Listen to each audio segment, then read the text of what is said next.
todos sabem, esse programa é patrocinado pelo SESI Paraná, que nos recebe aqui nas instalações da Unimbus, no CETEP. Ele funciona além de Curitiba, também funciona em Londrina e Paranavaí. Sem vinculação com o SESI Paraná, o programa também funciona em São Paulo, capital. Todos os outros 3 programas numa base mensal. Esse programa não exige a leitura prévia do livro, embora recomende fortemente, e tanto anterior quanto posterior para aqueles que não leram ainda. E eu queria sempre lembrá-los que ele não é um programa de literatura. Ele não é um programa de literatura, primeiro porque mistura gêneros, que nós trabalhamos com teatro, romances, com livros de natureza expositiva, poucos, né? Mas temos aí livros de filosofia, livros de crítica cultural. E ele não é um programa de literatura porque ele é um programa desinteressado nas características técnicas da obra. Então não nos interessa debater a forma da obra. Não é um curso que se dê numa universidade de letras, tipicamente.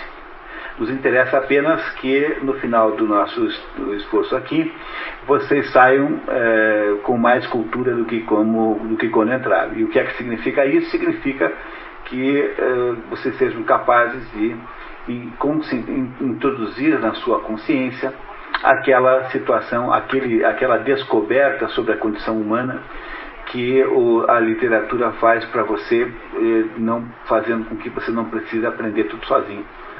A ideia da cultura, fundamentalmente, é permitir que a gente consiga usufruir da experiência alheia. Por isso que só se entende, de fato, um livro. Não quando você é capaz de contar a história, não é? Mas quando você é capaz de juntá-lo, né? Transformar esse livro, fazer a junção entre esse livro e em uma situação real da sua vida. É aí que você sabe que entendeu o livro. É isso que se chama cultura. E isso não tem nada a ver com o beletrismo que havia antigamente, que era apenas aquela atitude de saber uma porção de coisas sobre a história. Isso não é cultura, isso é beletrismo. E isso está meio fora de moda, de uma certa maneira, porque o mundo mudou muito. No tempo que não tinha televisão, havia muito mais encontros e festas, etc., saraus literários, cheios de beletristas. Aqui não é o caso, nos interessa entender de fato o sentido da obra. E hoje nós vamos então, eu acho que hoje estamos aí no 51, 52 dos 100 livros que foram aí escolhidos para fazer esse programa de 5 anos, chamado Expedições, com o programa SESI de Expedições pelo Mundo da Cultura, e vamos hoje, o que não tem sido comum, aí conhecer um autor novo, que é Honoré de Balzac.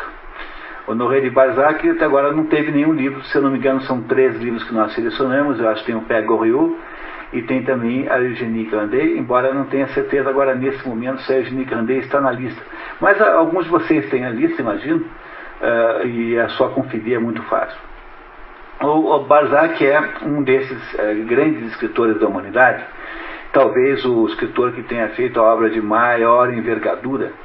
Ele é conhecido por uma coleção chamada Comédia Humana, que tem 88 livros, entre eles este que nós vamos ler hoje.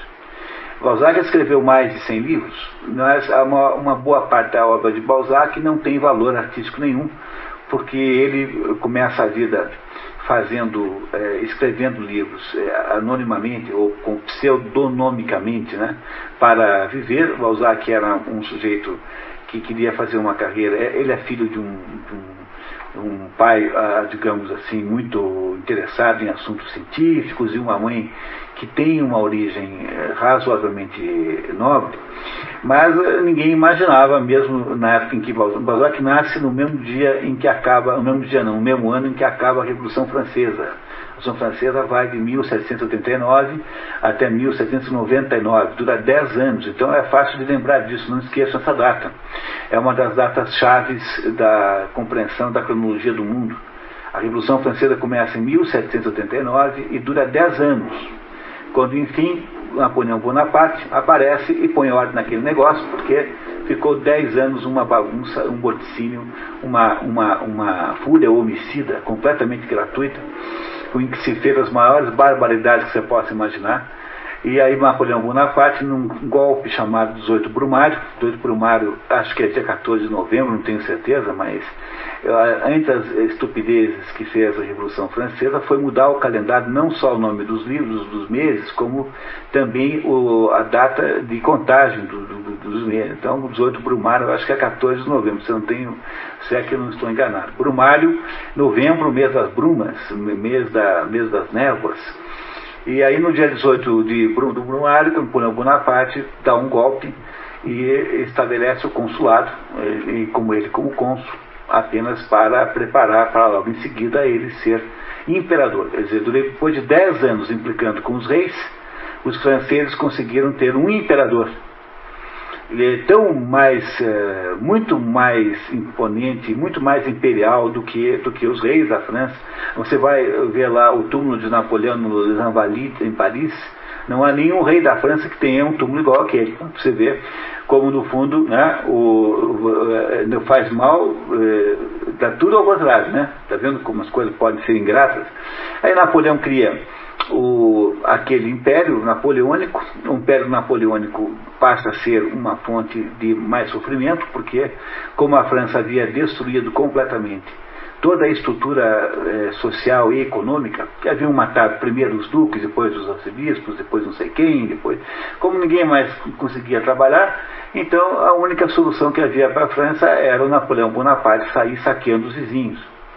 E essa é a explicação das guerras napoleônicas. Eram tentativas de saque, e também o Napoleão aproveitou e vendeu a Louisiana para os americanos, que a tomariam de todo jeito, né, uma hora ou outra, e acabou também fazendo caixa para quê? Para poder recuperar uma economia que havia sido destruída pelos 10 anos de distúrbios.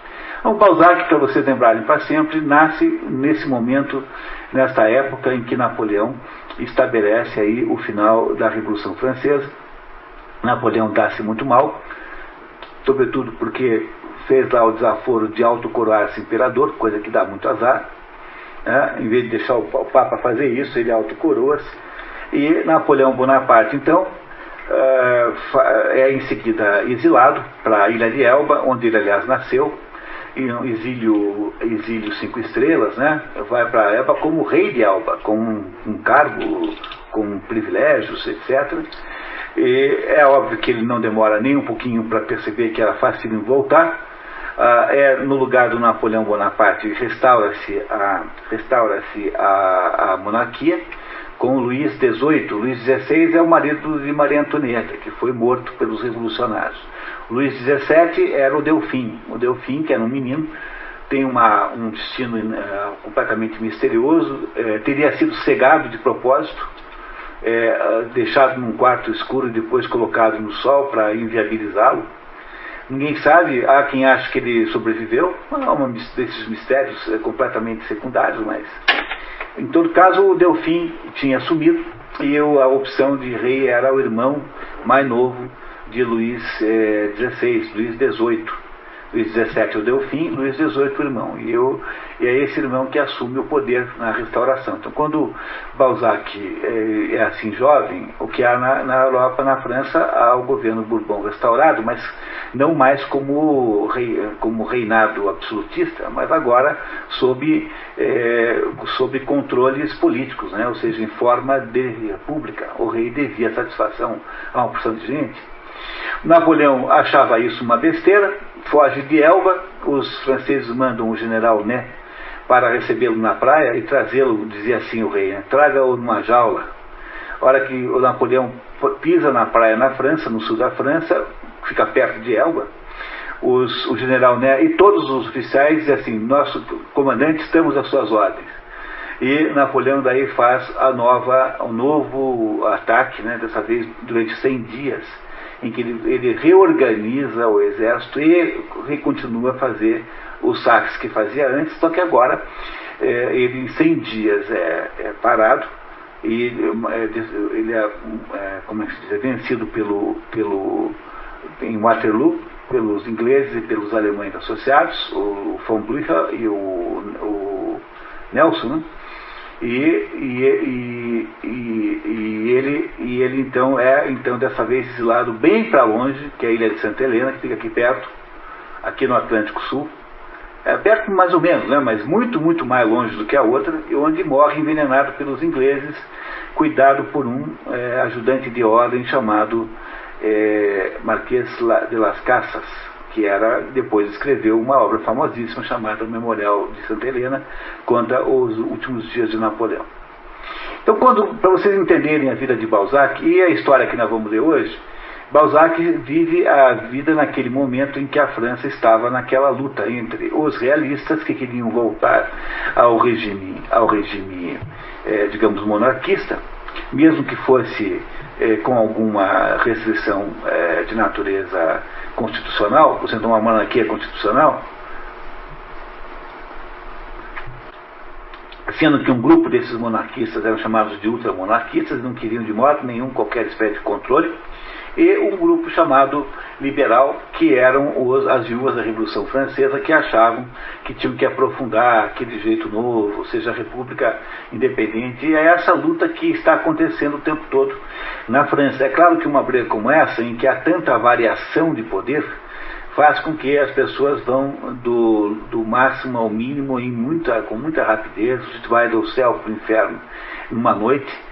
E é esse mundo cheio de incertezas em que está vivendo Balzac. Um pouco mais velho do que ele, você já conhece o Stendhal, que viveu a mesma coisa. O Stendhal é um pouco mais velho, acho que alguma coisa como 10 anos mais velho, e o Stendhal viveu a mesma situação. Quer dizer, você é um escritor, você não consegue viver a não ser que tenha um apoio político. Você tem que arrumar um lugar de onde venha um salário qualquer, uma sinecura, na verdade, né?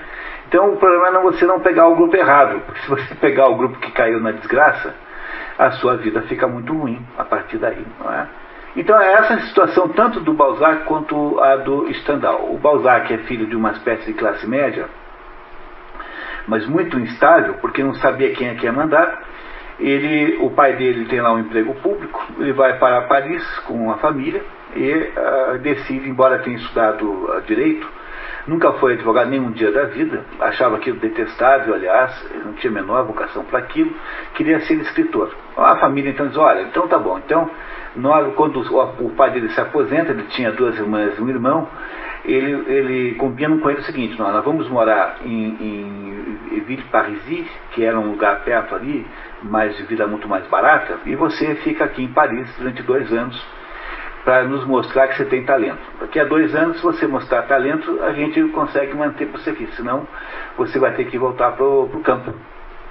Aí Balzac escreve um livro chamado Cromwell, né, que é Cromwell em inglês, que é a história do Cromwell, que apresenta a família. A família lê aquilo, acha aquilo a coisa pior que já foi no mundo. De fato, era uma porcaria mesmo de um livro. Era um romance, daqueles romances, era muito exagerados, e aí, para não ter dúvida, a família pede lá para um intelectual da província que faça uma avaliação, sem dizer que era do filho, e ele diz assim, olha, o sujeito que escreveu isso aqui deve fazer qualquer coisa menos escrever livros, porque de fato aqui não tem talento nenhum. Ele então dá-se por vencido, embora ele soubesse que era ruim mesmo, e volta para a cidadezinha onde os pais deles moravam, e começa com Balzac, que tinha assim 22 anos, começa com ele um fenômeno que acompanhará toda a sua vida. Ele é sistematicamente eleito por mulheres quase sempre mais velhas, casadas,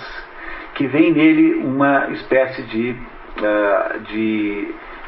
veem nele assim alguns traços de fragilidade e de necessidade de ser atendido, que o transformam assim num tipo amante ou platônico ou real, nem sempre é real, que elas ajudam sistematicamente.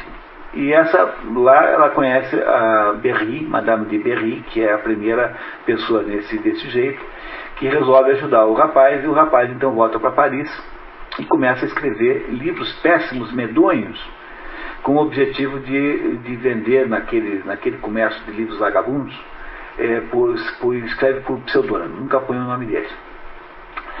Ele decide ser editor, com a esperança de que, sendo ele editor, ele mesmo editaria os seus próprios livros de verdade. A Madame de Berry, ela empresta o dinheiro, ele se associa lá com uma pessoa que era do ramo, não deu certo, aí ele monta uma outra firma de tipos, naquela época só tinha tipografia, portanto toda a impressão era feita com tipos, né, que se chama de clichê, né, na linguagem francesa, e ele também não dá certo, enfim, ele vai à falência, fica devendo um dinheirão e acaba tendo volta a escrever livros, mora em Paris com nome falso, para que os credores não o encontrem, e escreve livros. E começa aos pouquinhos melhorar os livros que escreve, até que um belo dia ele escreve um livro com o nome Balzac. E começa a dar certo, ele se torna um sujeito muito popular em Paris, escreve livros que as mulheres adoram, são livros feitos para leitoras mulheres de modo geral, são livros extremamente sábios com relação em questão de sensibilizar a psicologia feminina. Ele fazia isso muito bem pessoalmente. Ele começa a ter sucesso, ele produz livros numa quantidade incrível. Teve um ano em que ele produziu 19 romances. Os 19 romances dá um romance a cada 2 romances a cada dia e meio, uma coisa assim, cada 1,8 dias, 2 romances. É uma coisa assombrosa. A verdade é que a maior parte deles não são grande coisa, é preciso também que eu diga a vocês isso. Mas ele vai se tornando um sujeito muito famoso em Paris e, no lugar de pagar aquelas dívidas todas, ele tem uma vida mundana e luxuosa. E com essa vida mundana e luxuosa, ele vai piorando a situação e vai sempre arrumando uma protetora nova. Então são protetoras que vão ajudando o Balzac, até que um belo dia ele começa a usar lá o próprio nome e depois coloca também a partícula de nobreza de Balzac, Honoré de Balzac, em francês. Colocar o D no nome é a partícula de nobreza, como é em alemão o von, por exemplo, é a mesma coisa. Ele, no entanto, tem uma vida amorosa extremamente tumultuada, ele está sempre mais ou menos com romances secretos, ele nunca tem uma vida amorosa explícita, sempre tem lá alguém que o preserva, e recebe milhares de cartas, porque ele escreve nos jornais, no estilo francês antigo, que é o equivalente moderno à novela. Você escreve no jornal e escreve um livro em capítulos, todo mundo fica louco para ler a continuação e tal. E ele recebe milhares de cartas, quase todas de mulheres, talvez 100%. E entre essas pessoas que escrevem a Balzac está uma misteriosa mulher que se autoassina como a estrangeira. E é uma mulher nobre da Polônia, chamada Madame Hanska. E essa Madame Hanska, casada lá com um homem muito rico, morava na Polônia, eles começam um romance epistolar. Hoje não há mais nem esse hábito de escrever cartas, o que é uma pena muito grande, porque as cartas são a mais extraordinária forma de comunicação humana, e hoje em dia trocou-se isso por essa porcaria de e-mail, né? Entendeu? Então vem aquela cartinha romântica, a segunda vem assim: enlarge your penis. Entendeu? É uma coisa terrível isso. E a ideia a comunicação epistolar é uma coisa extraordinariamente bonita. Poucas coisas tão notáveis como as cartas, né? E o Balzac, então, começa a corresponder com essa mulher, apaixona-se de alguma maneira e mantém uma espécie de caso meio platônico, porque ela era casada. De vez em quando eles se encontravam aqui e acolá, mas ela só irá ser mulher de fato do Balzac depois que morre o marido. 20 anos depois, alguma coisa assim. Ele não teve vida longa, né? Teve uma vida até curta. Mas enquanto isso ele escrevia um monte de livros e arrumou um editor e teve a ideia de pegar uma parte desses livros, 88 em especial, juntar todo mundo numa coleção só e editar isso com o nome de Comédia Humana, uma homenagem à Divina Comédia do Dante Alighieri. Essa coleção foi sendo aí aos pouquinhos editada, foi toda traduzida no Brasil, foi talvez o maior tour de force, o maior esforço de tradução no Brasil, foi feito pela editora Globo, não essa de agora, a anterior que a editora Globo comprou, né, que vendeu para a Rede Globo, dirigida pelo sujeito que ensinou o Brasil a traduzir, chamado Paulo Ronay, um refugiado húngaro, um judeu húngaro, que andou por aqui e que fez um trabalho magnífico de dar para a tradução no Brasil um status profissional. E esse Paulo Roney foi contratado pela editora Globo e durante, sei lá, 10, 15 anos, eles fizeram a tradução dos 88 livros. Essa tradução de vez em quando é reeditada por aí, mas você consegue comprar a tradução, os livros antigos nos sebos. Custa caro, porque vendem só o conjunto, né? Dos 88 livros que foram editados, uma parte não vale nada mesmo, sabe? São muito ruins, vocês não se iludam com isso. Tem um livro chamado A Mulher de 30 Anos, que ficou famosíssimo porque criou aquele conceito da balzaquiana, que é a mulher de 30 anos, né? A mulher de 30 anos chama-se balzaquiana, porque Balzac escreveu um livro chamado A Mulher, La Femme à 30 ans, A Mulher de 30 Anos, que é um livro ridículo, tá? É um livro mais imbecil que alguém já escreveu no mundo, provavelmente. Não, acho que não, porque tem aí o Frei Beto, tem esses concorrentes incríveis aí. Mas, tirando essa turma ao concurso, né, é um livro, um folhetim absolutamente sem cabimento, cheio de situações inverossímeis, é muito ruim, muito ruim. Ele, de vez em quando, derrapava na curva, porque ele tinha se acostumado na sua juventude a fazer aqueles folhetins e tal, e agora é difícil sair daquilo. Eu sei que você vê a novela a vida inteira, como é que ele escreve uma obra-prima no final, né? Ele pega uma espécie de entortamento da boca, né? Então o Balzac também tinha disso. Você lê os livros do Balzac, tem a sensação de que de vez em quando folhetinisca um pouco. Mas há momentos na obra balzaquiana maravilhosos, como esse desse livro aqui, que é considerado pela maioria dos críticos como sendo o melhor livro, porque tem um livro que tem o maior conteúdo autobiográfico. Agora, interessantíssimo é que nos 88 livros, há muitas personagens que estão em 20 livros, outras estão em 15, outras estão em 8 livros, porque ele foi juntando todo mundo na mesma história, entendeu? Então isso tudo deve dar umas 15 mil páginas. Então você lê esse aqui e tem uma menção, por exemplo, ao Rastignac. Mas o Rastignac já é um sujeito quase principal personagem do Père Goriot. Aí quando você lê o Père Goriot, tem uma menção a alguém que você vê nesse livro. Então uma parte do fascínio do Balzac é que quando você começa a fazer os livros, você não para mais, nunca mais, porque você vai juntando todo mundo com todo mundo e vai se surpreendendo quando encontra no caminho personagens que você já conhece e que vai ficando assim meio iluminador do livro. Essa é a técnica de Balzac. Balzac teve uma saúde muito ruim, tinha insuficiência cardíaca grave, muito cedo diagnosticada, e com uma vida um pouco desregrada, com muitos excessos, acabou morrendo com 51 anos, no mesmo ano em que casa finalmente com a Madame de Ranscat, que foi de todos os amores o maior. Ele casa num mês, 6 meses depois ele morre.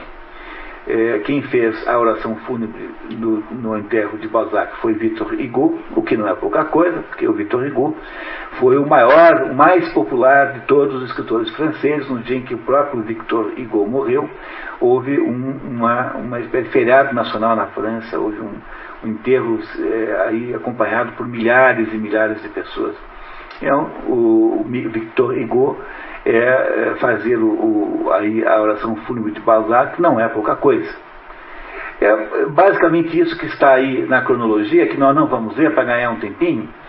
Eu não sou especialista, mas se alguém tiver alguma dúvida, eu posso tentar resolver o quanto eu puder sobre a vida de Balzac. É um escritor romântico, ele inventou um dos inventores do romance moderno. Você pode facilmente dizer que o romance moderno é de autoria de Balzac, de Stendhal e de Flaubert. 3 franceses inventaram um modo moderno de se fazer romances. Quer dizer, até Balzac, a própria palavra romance tem um significado de narração de um fato incrível, um fato excepcional. É só a partir de Balzac que romance tem uma ligação com o cotidiano de qualquer pessoa. Quer dizer, diz o Otmar de Capot que a comédia humana de Balzac é uma espécie de, como é que ele diz, está escrito aí? Ele diz que a maior obra de Balzac e que é a história do dinheiro. Quer dizer, é o modo como a burguesia conversa. Quer dizer, o Balzac era um retratista da mentalidade do mundo francês e um pouco do mundo europeu da época em que ele viveu. Então é como é que é? O Capot também diz que o Balzac é o Linneu da burguesia. Com isso, comparando o Linneu, que foi o sujeito que criou aquela classificação que se usa até hoje na zoologia, né? na classificação animal-vegetal, como sendo o que ele teria feito na comédia humana. Ou seja, teria classificado todos os tipos humanos possíveis. Nós vamos ler a obra, se vocês não tiverem nenhum problema, né? Não é isso? Logo na página 2, para a gente ganhar aquele tempinho que hoje será precioso. O resumo ficou um pouquinho longo de novo, sinto muito, mas nós vamos tentar fazer algum resumo dentro do resumo aqui, porque o livro foi escrito durante muitos anos. Então são 3 livros, na verdade, que compõem esse. E o primeiro livro, quando começa a história, ele se passa num lugarzinho chamado Angoulême.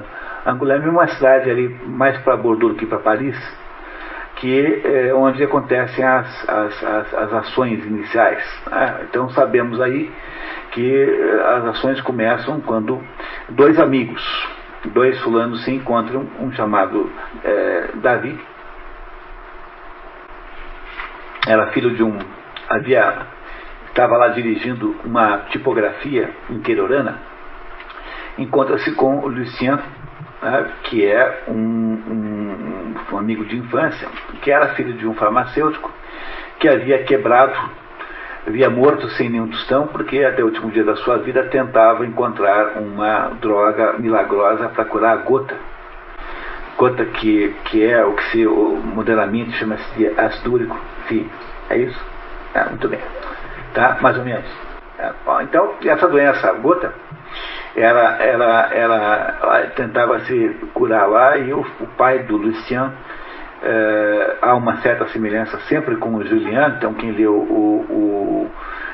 o Vermelho Negro lembrará que de vez em quando eu posso até trocar os 2 nomes. Eles são parecidos, mas não são a mesma pessoa, tá? Não são mesmo a mesma pessoa. E aí provavelmente foi Balzac quem leu, talvez o Balzac tenha começado antes que o Stendhal, mas um deve ter lido o outro, né? Porque é muito difícil não ter acontecido isso em Paris, num lugar, né, onde havia, afinal, alguma convivência. Então, em Angoulême, que é uma cidade pequena, Angoulême é uma cidade dividida em duas cidades. Há uma cidade no alto de um morro, que foi construída ali por razões militares, onde fica a nobreza, e embaixo, numa espécie de subúrbio, fica a pobreza. Melhor, a pobreza não, a burguesia endinheirada. A burguesia, o dinheiro está embaixo, e em cima está a nobreza. E os de baixo e os de cima não se falam, mesmo porque não esqueçam que há um conflito aí entre os realistas, que são aqueles adeptos da monarquia, e os liberais. Esse conflito permeia toda a história. Então há um conjunto de gente aristocrata que detinha privilégios no velho regime, e há o conjunto agora emergente de burgueses, de certa maneira, que vão se estabelecendo na França e que são o novo regime. Essa gente está sempre em conflito. Bom, então o grande milagre do começo da história é que o nosso herói chamado Lucien, ele acaba se envolvendo com o Olimpo, né? Ele acaba, por meio de uma mulher, muito na moda, do jeito como o próprio Balzac vivenciava, ele acaba sendo escolhido por uma protetora, uma mulher do Olimpo, e que tira o Lucien da planície. E é assim que começa a história. A segunda parte, que é a mais importante delas, nós iremos tintim por tintim, é a história da ida desses 2 para Paris. Continua em Paris, onde toda a trama ocorre. E a terceira parte é a volta para Angoulême, que na verdade é muito mais a história de Davi do que a de Julien. Então nós vamos nos preocupar muito mais com a segunda parte, tentando fazer alguma economia agora nessa primeira, e depois caindo de cabeça onde a ação de fato está. Como vocês sabem, a única regra é não é permitido não entender. Então, vocês, por favor, perguntem, interrompam a qualquer momento. A nossa leitora oficial, como sempre, é a minha filha Clara, né, que está ali. E nós vamos começar a ler. Tá? Tudo certo? Alguém tem alguma dúvida? Muito bem, começamos então. A história é linda, maravilhosa, sabe? Ele é um escritor de mão cheia. Ele, embora eu tenha aqui talvez depreciado uma obra ou outra, tendo assim mostrado alguma implicância, mas é apenas por ênfase didática, porque a parte boa do Balzac é tão boa, tão boa, tão boa, que compensa todo o resto, não tem a menor dúvida. Tá? Muito bem, continuamos, vamos lá. Filha. A história começa em 1819 em Angoulême. Essa altura já não tinha mais Napoleão Bonaparte. Ele aparecerá depois, eu não sei se já apareceu a segunda vez. Acho que já. Né? Já não tem mais Napoleão Bonaparte, aí já está restaurada a monarquia. Cidade no sul da França, na região de Poitou-Charentes, entre Bordeaux e Paris. O narrador nos apresenta Jerônimo Nicolau Séchard, um urso. É gíria profissional para o oficial tipógrafo encarregado de juntar as letras para a composição, porque esses funcionários andavam para cima e para baixo como ursos enjaulados. Ele passa páginas e mais páginas explicando como funciona a indústria editorial, como funciona a tipografia, que é tudo coisa que o Balzac conhecia muito bem. Então tudo isso foi depurado aqui no resumo, porque a gente tem que fazer isso meio economicamente, né? Mas quem quiser entender como funciona isso, é uma maravilha. Tá? Muito bem, continuamos. Que, embora analfabeto, tornou-se impressor durante os distúrbios da Convenção em 1793 e enriqueceu no ramo, praticando todo tipo de oportunismo econômico. Quando a Revolução Francesa muda o regime de governo da Assembleia para a Convenção, é que aparecem aqueles monstros, como, por exemplo, o Saint-Just, que não era nem santo nem justo, né? como o Robespierre, são todos monstros, e que aí resolveram estabelecer aquele regime de terror, os diversos terrores. Né? Então, ele está dizendo isso, né? Que quando você cria o terror e você mata todos os donos de gráfica, alguém vai ter que assumi-las. Então, mudam todos os poderes. Né? Quando você faz uma revolução e mata as pessoas, alguém toma o poder.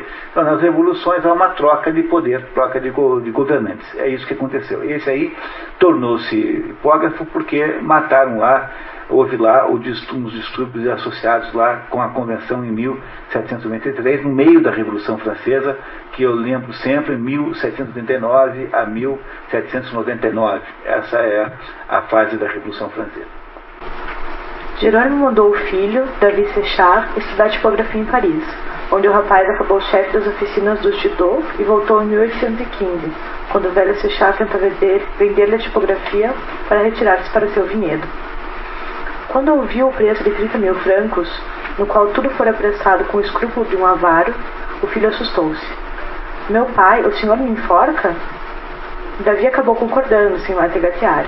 Fizeram uma espécie de sociedade em que Davi iria comprando a parte do pai, pagando-lhe aluguel pelo uso do imóvel. O velho cogita. Será que meu filho enriqueceu ou projeta ele, desde agora, não me pagar? Porque ele aceitou muito fácil o negócio, que era um negócio draconiano, leonino, horroroso, que o pai propôs para o filho. O pai queria que o filho lhe desse o dinheiro, ele iria morar lá no vinhedo e ainda tinha que pagar aluguel do prédio. O filho achava muito caro, máquinas velhas, tudo isso, mas acabou topando. O Davi, vocês logo verão que não é exatamente um sujeito muito, de talentos muito empresariais, não. Davi Séchard administra a tipografia com neutralidade política, apesar de, naquela época, ser necessário optar entre a freguesia dos liberais e a dos realistas. Em 1819, já restaurada a coroa dos Bourbon, mas sob constrangimentos republicanos, havia intensa disputa entre liberais e realistas. Uma firma concorrente, a dos irmãos Cointet, ao contrário, associara-se aos monarquistas e à igreja, tomara a dianteira comercial na cidade e difamava Davi Séchard, que era um sujeito decente, de liberalismo e de ateísmo. Como houve a restauração, quer dizer, ia dar certo quem? Quem tivesse associado com o rei, Luís XVIII, quem tivesse ligações políticas. Não é que o Davi não fosse associado ao rei, ele não queria saber de política, mas não dava certo isso, porque tudo era decidido nos compadrios e nas ligações políticas. Então esse era o problema do Davi.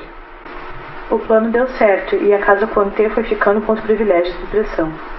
O velho Séchard, desconfiado da inabilidade comercial do filho, intervém na empresa e vende o Jornal da Charente.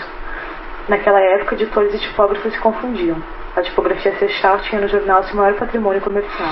Hoje não é assim, né? Hoje quem é que tem gráfica? Só a editora Globo, a editora sei lá, Record. Ninguém monta uma editora com uma gráfica hoje em dia, não tem cabimento nenhum. Mas naquela época tudo era muito diferente. O sujeito tinha uma gráfica, também era editor de alguma coisa, fazia um almanaque, fazia um jornal, fazia um semanário, alguma coisa ele produzia. Então era muito difícil distinguir o livreiro do editor, né, o livreiro do editor, e difícil distinguir o editor do tipógrafo. Eram todas profissões meio misturadas nessa época. Vocês verão ao longo do livro.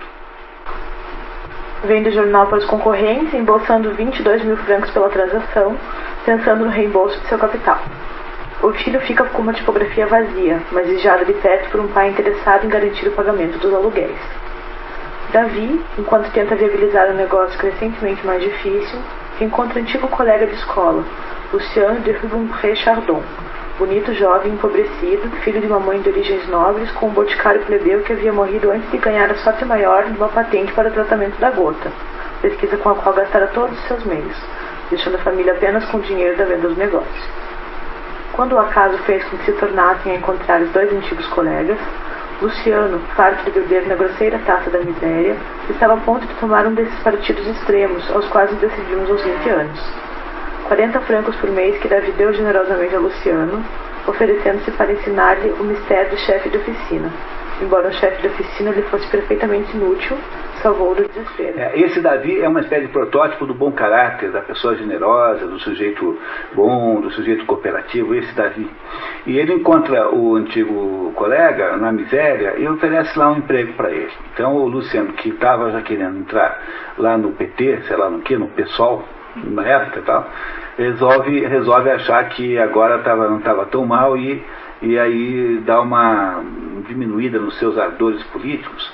E a história que nós vamos ler das ilusões perdidas são as ilusões perdidas de Luciano Rubempré de Chardon, né, que é a personagem central da nossa história, do nosso relato aqui. Ele é o centro da história. Ele aparecerá também no livro seguinte, que é o livro que se chama Grandezas e Misérias das Cortesãs, que é o livro naturalmente que termina esse aqui, que acompanha, em que continua essa história do Luciano. Mas esse não é o livro, não nos interessa aqui agora. Esse livro é suficiente para nós discutirmos o assunto, embora a história continue, como é comum nos livros da comédia humana de Balzac.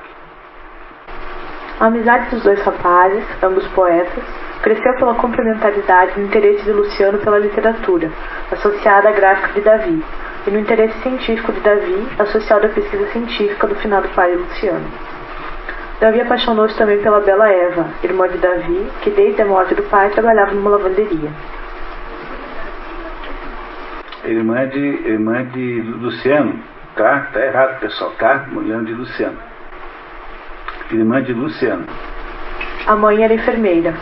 A tipografia, estagnada, não produzia mais de 300 francos por mês, recebendo até encomendas dos irmãos Conté para poder vegetar sem morrer. Então reparem, né? A família do Luciano teve uma redução muito grande de status econômico, como a do pai, e o outro lá, né? o Davi, faz uma espécie de mau negócio com a gráfica, e ele vai tentar transformar aquilo numa coisa boa. Ele não sabe bem como ainda, mas logo a gente vai saber como.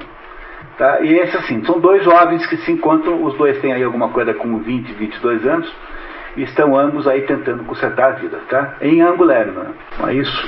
Continuamos. Assim, sem o saber, Davi Sechard não existia, comercialmente falando, senão por hábil cálculo de seus concorrentes. Diferentemente da tipografia, a amizade dos dois rapazes desenvolvia-se a olhos vistos, ao ponto de Luciano querer apresentar o amigo à alta sociedade de Angoulême, façanha que ele havia conseguido graças à senhora de Bargeton. E aí aparece a segunda pessoa importante na história, que é a senhora de Bargeton, que será para o Luciano o que foi na vida real a Madame de Berry para Balzac. Não é isso? Tá? Então, o tempo todo existem ligações biográficas. Não nos interessam muito, mas são curiosas.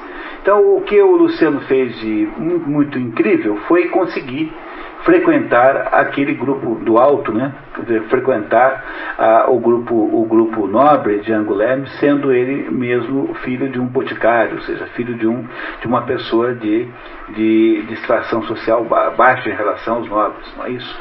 Como é que aconteceu isso? Vamos saber agora no próximo trecho. Está todo mundo entendendo a história, pessoal? Tá? Muito bem, então vamos lá. Eu de vez em quando assim exagero um pouquinho, apenas para tornar mais romântico o assunto. Mas vocês, né, muito bem, tá? Continuamos, tá? Vamos lá. Angoulême é uma velha cidade, construída no cimo de um rochedo da forma de pão de açúcar que domina as várzeas pelas quais rola o Charente. Não tendo sido construída às margens do rio por questões militares, a cidade foi condenada, segundo o narrador, a mais funesta immobilidade, reservando ao bairro de Humo o dinamismo econômico, contanto que expropriado de toda a nobreza. Humo é uma banlieue, embaixo, perto do rio, ficavam ali as empresas. Pertence a Angoulême, mas era uma outra turma. O Humo, assim, não obstante seu ativo e crescente poder, nunca passou de uma dependência de Angoulême.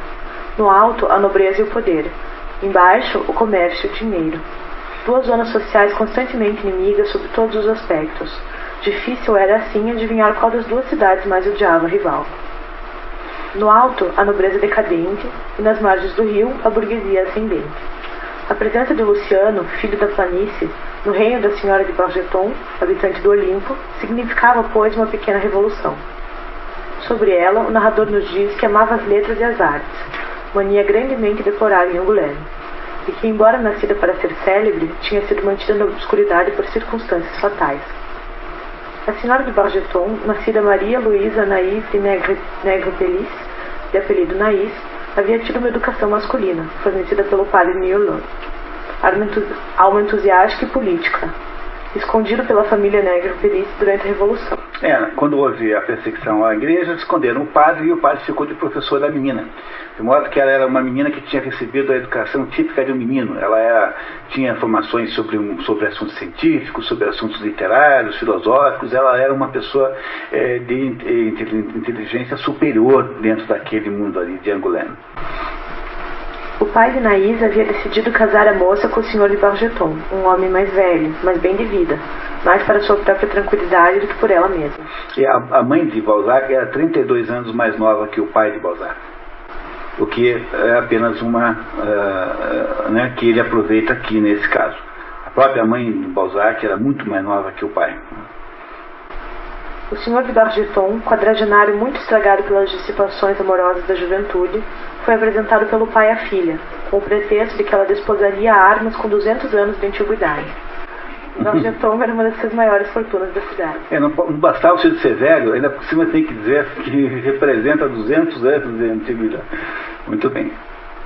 Prisioneira desse casamento sem amor, a senhora de Bargeton vivia uma vida sonhada pelos livros e por exemplos de mulheres heróicas de seu tempo, não havendo ao seu redor homem algum que lhe pudesse inspirar uma dessas loucuras às quais se entregam as mulheres impelidas pelo desespero que lhes causava a vida sem finalidade, sem acontecimentos, sem interesse. Luísa vivia uma espécie de amor sem amante. Tinha 36 anos. Nada como o Balzac para fazer uma linguagem que as mulheres todas entendem automaticamente. É o Chico Buarque da literatura. Esse é outro que vive de interpretar a alma feminina. O Balzac, ele escreve livros para mulheres. As mulheres são muito mais sensíveis ao Balzac do que os homens. Ele sempre lida com as situações femininas muito claras. Elas se reconhecem plenamente nas personagens balzaquianas. O Balzac sabe fazer muito bem isso. Então essa era uma mulher muito superior intelectualmente a todos, ao seu marido também, casada com um homem mais velho, com uma diferença imensa de perspectiva de vida, e que era muito orgulhosa para arrumar um amante. Era isso, esse é o problema dessa senhora aqui, a senhora de Bargeton. Continuamos. Com fortuna suficiente para mudar-se para Paris, a senhora de Bargeton havia se tornado a rainha de Angoulême, abrindo seus salões diariamente para a sociedade e artistas. E ao pontuar assim sua vida de poesia, acabou descobrindo que na própria Angoulême havia um menino sublime, um jovem poeta, que sem o saber, sobrepujava em brilho o raiar sideral das constelações parisienses. Um futuro grande homem nascera no Humo. Quem que é? O Luciano, tá? Muito bem. Após conhecer Luciano, a senhora de Bargeton decidira tornar-se sua protetora e permitiu a entrada do filho do farmacêutico nos seus aristocráticos salões. Fato que para Eva, irmã do rapaz, representava o madrugar da fortuna. Quem chamava também é a Madame Hanscar, chama Eva, também aquela nobre com quem ele acabou casando, com 51 anos, no mesmo ano da morte, né? Comenta o narrador. A santa criatura ignorava que lá onde começa a ambição, cessam os sentimentos ingênuos. Luciano conversou 3 horas com ela e a este encontro sucederam muitos outros. Apaixonara-se de certa forma. Ele a tratava por Luísa, nome usado por mais ninguém, e atingiu o 3º céu do amor. Tem o 7º céu, que é o máximo. Daí havia antigamente uma revista de fotonovelas românticas chamada O 7º Céu, que é o máximo que é essa a explicação do 7º céu. Tá? Muito bem. A senhora de Bargeton convenceu Luciano a abjurar o nome do pai, Chardon, em favor de Rubempré, nome aristocrático da mãe. Troca que ele pessoalmente procuraria legitimar por meio de seus contatos junto ao rei, o único que eu poderia autorizar. Esse fato é de uma importância incrível na história, porque ela chega para o Luciano e fala assim: olha, o problema de você é que você tem um nome vulgar e plebeu, Chardon. Então você tem que fazer o seguinte: você tem que usar o nome da sua mãe, porque Rubempré é um nome de Rubempré, é um nome com conotações nobres. Então você usa o nome da sua mãe, mas o rei autoriza, só o rei pode autorizar que você faça isso. Não podia usar assim de qualquer jeito. Então ela começa a prometer a ele que vai usar as suas ligações para obter essa troca de nome. Então o Lucien de Chardon, Lucien Chardon viraria Lucien de Chardon, que é Rubempré, que é o nome que tinha prestígio social. Muito bem. Enumerou uma por uma as camadas sucessivas da sociedade e fez o poeta contar os degraus que escalaria de uma só vez por meio dessa hábil resolução, de trocar o nome. Num momento, fez com que Luciano abjurasse suas ideias plebeias sobre as quiméricas igualdades de 1793. Que é da época da Revolução Francesa. Reavivou nele a sede de distinções que a fria razão de Davi havia amortecido. Mostrou-lhe a alta sociedade como o único palco sobre o qual ele se deveria manter. O rancoroso liberal tornou-se monárquico em peto. Luciano mordeu a maçã do luxo aristocrático e da glória. O rancoroso liberal, ou seja, a turma que quer derrubar o resto de monarquia que havia, tornou-se monarquista em peto, né? Que momento ele virou monarquista. Em peto significa no peito, dentro do peito, profundamente.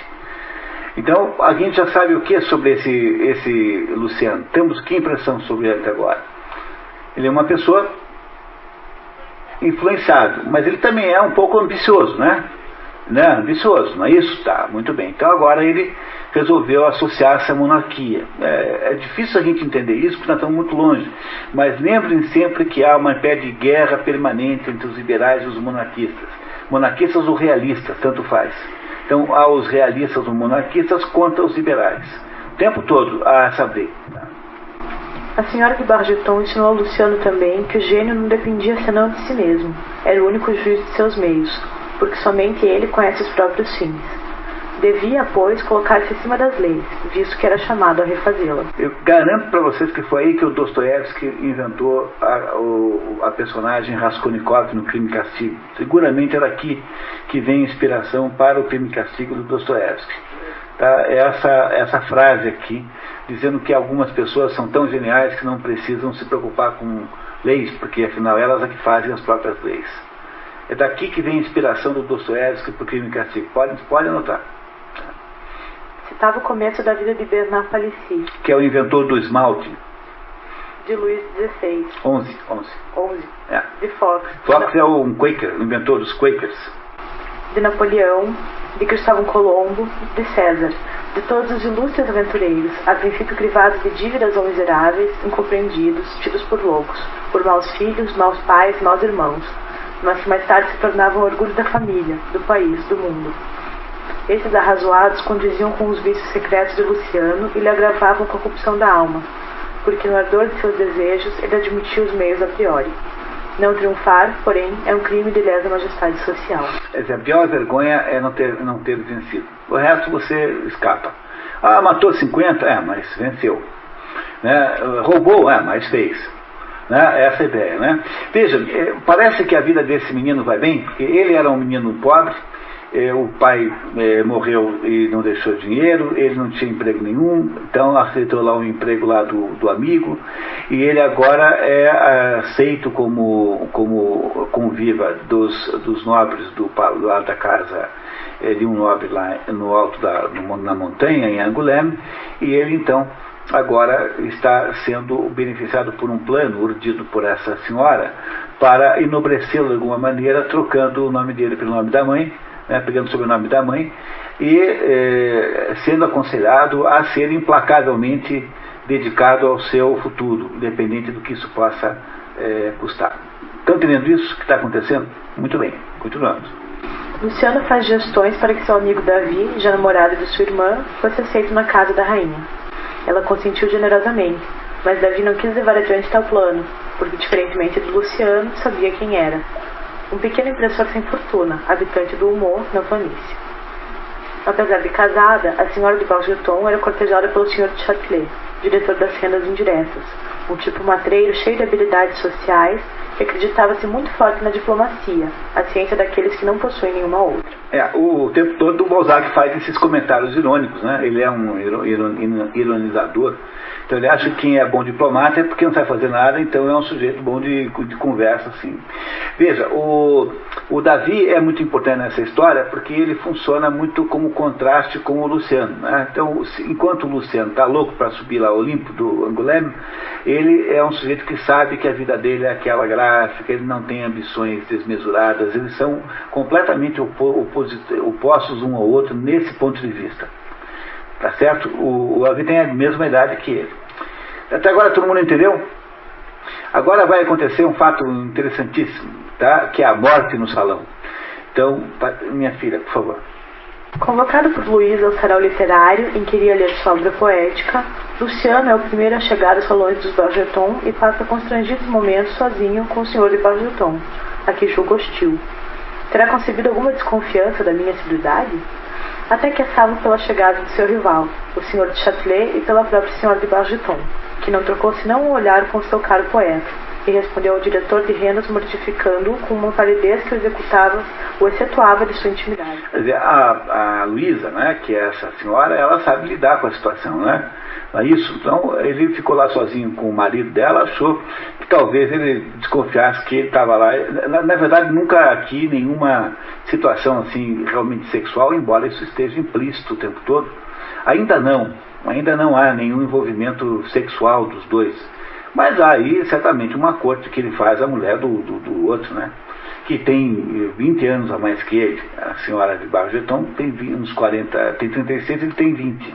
Então tem aí 18 anos, 14 anos mais velha que ele. Tá, continuamos, por favor. Chegam os convidados, entre eles o bispo e seu vigário-geral, o senhor e senhora de Chandu, o senhor e senhora Astolfo de Santot, Josefina Fifine e Adriano de Barta, com pretensões ao canto lírico. Carlota Lolotte e Alexandre de Brevian, pintor-herói da Sépia, Zeferina Zizine e Jacques de Stenonge, acompanhados de Francis de Artois, o Marquês de Pimentel e sua mulher, o barão e a baronesa de Rastignac. Os barões de Rastignac são os pais de Eugênio de Rastignac, um dos heróis preferidos de Balzac, protagonista de Pai Goriot. Por último, chegou o prefeito e o general. Essa listagem está aqui, não porque as pessoas têm importância, mas é que elas aparecem nos outros romances, então vocês lembrarão deles em outras circunstâncias. Nos salões, Luciano era chamado de Rubempré por Luísa, pelo senhor de Bargeton e pelo bispo. De Chardon, pela maioria desse temível público. É uma situação bem ruim essa, né? Porque gera um certo ridículo, né? O sujeito que não querer ter o nome do próprio pai, enfim, tá? Mas vamos ver o que ele faz. Luciano, o pobre poeta, não sabia que nenhuma dessas inteligências, exceto a da senhora de Bargeton, seria capaz de compreender a poesia.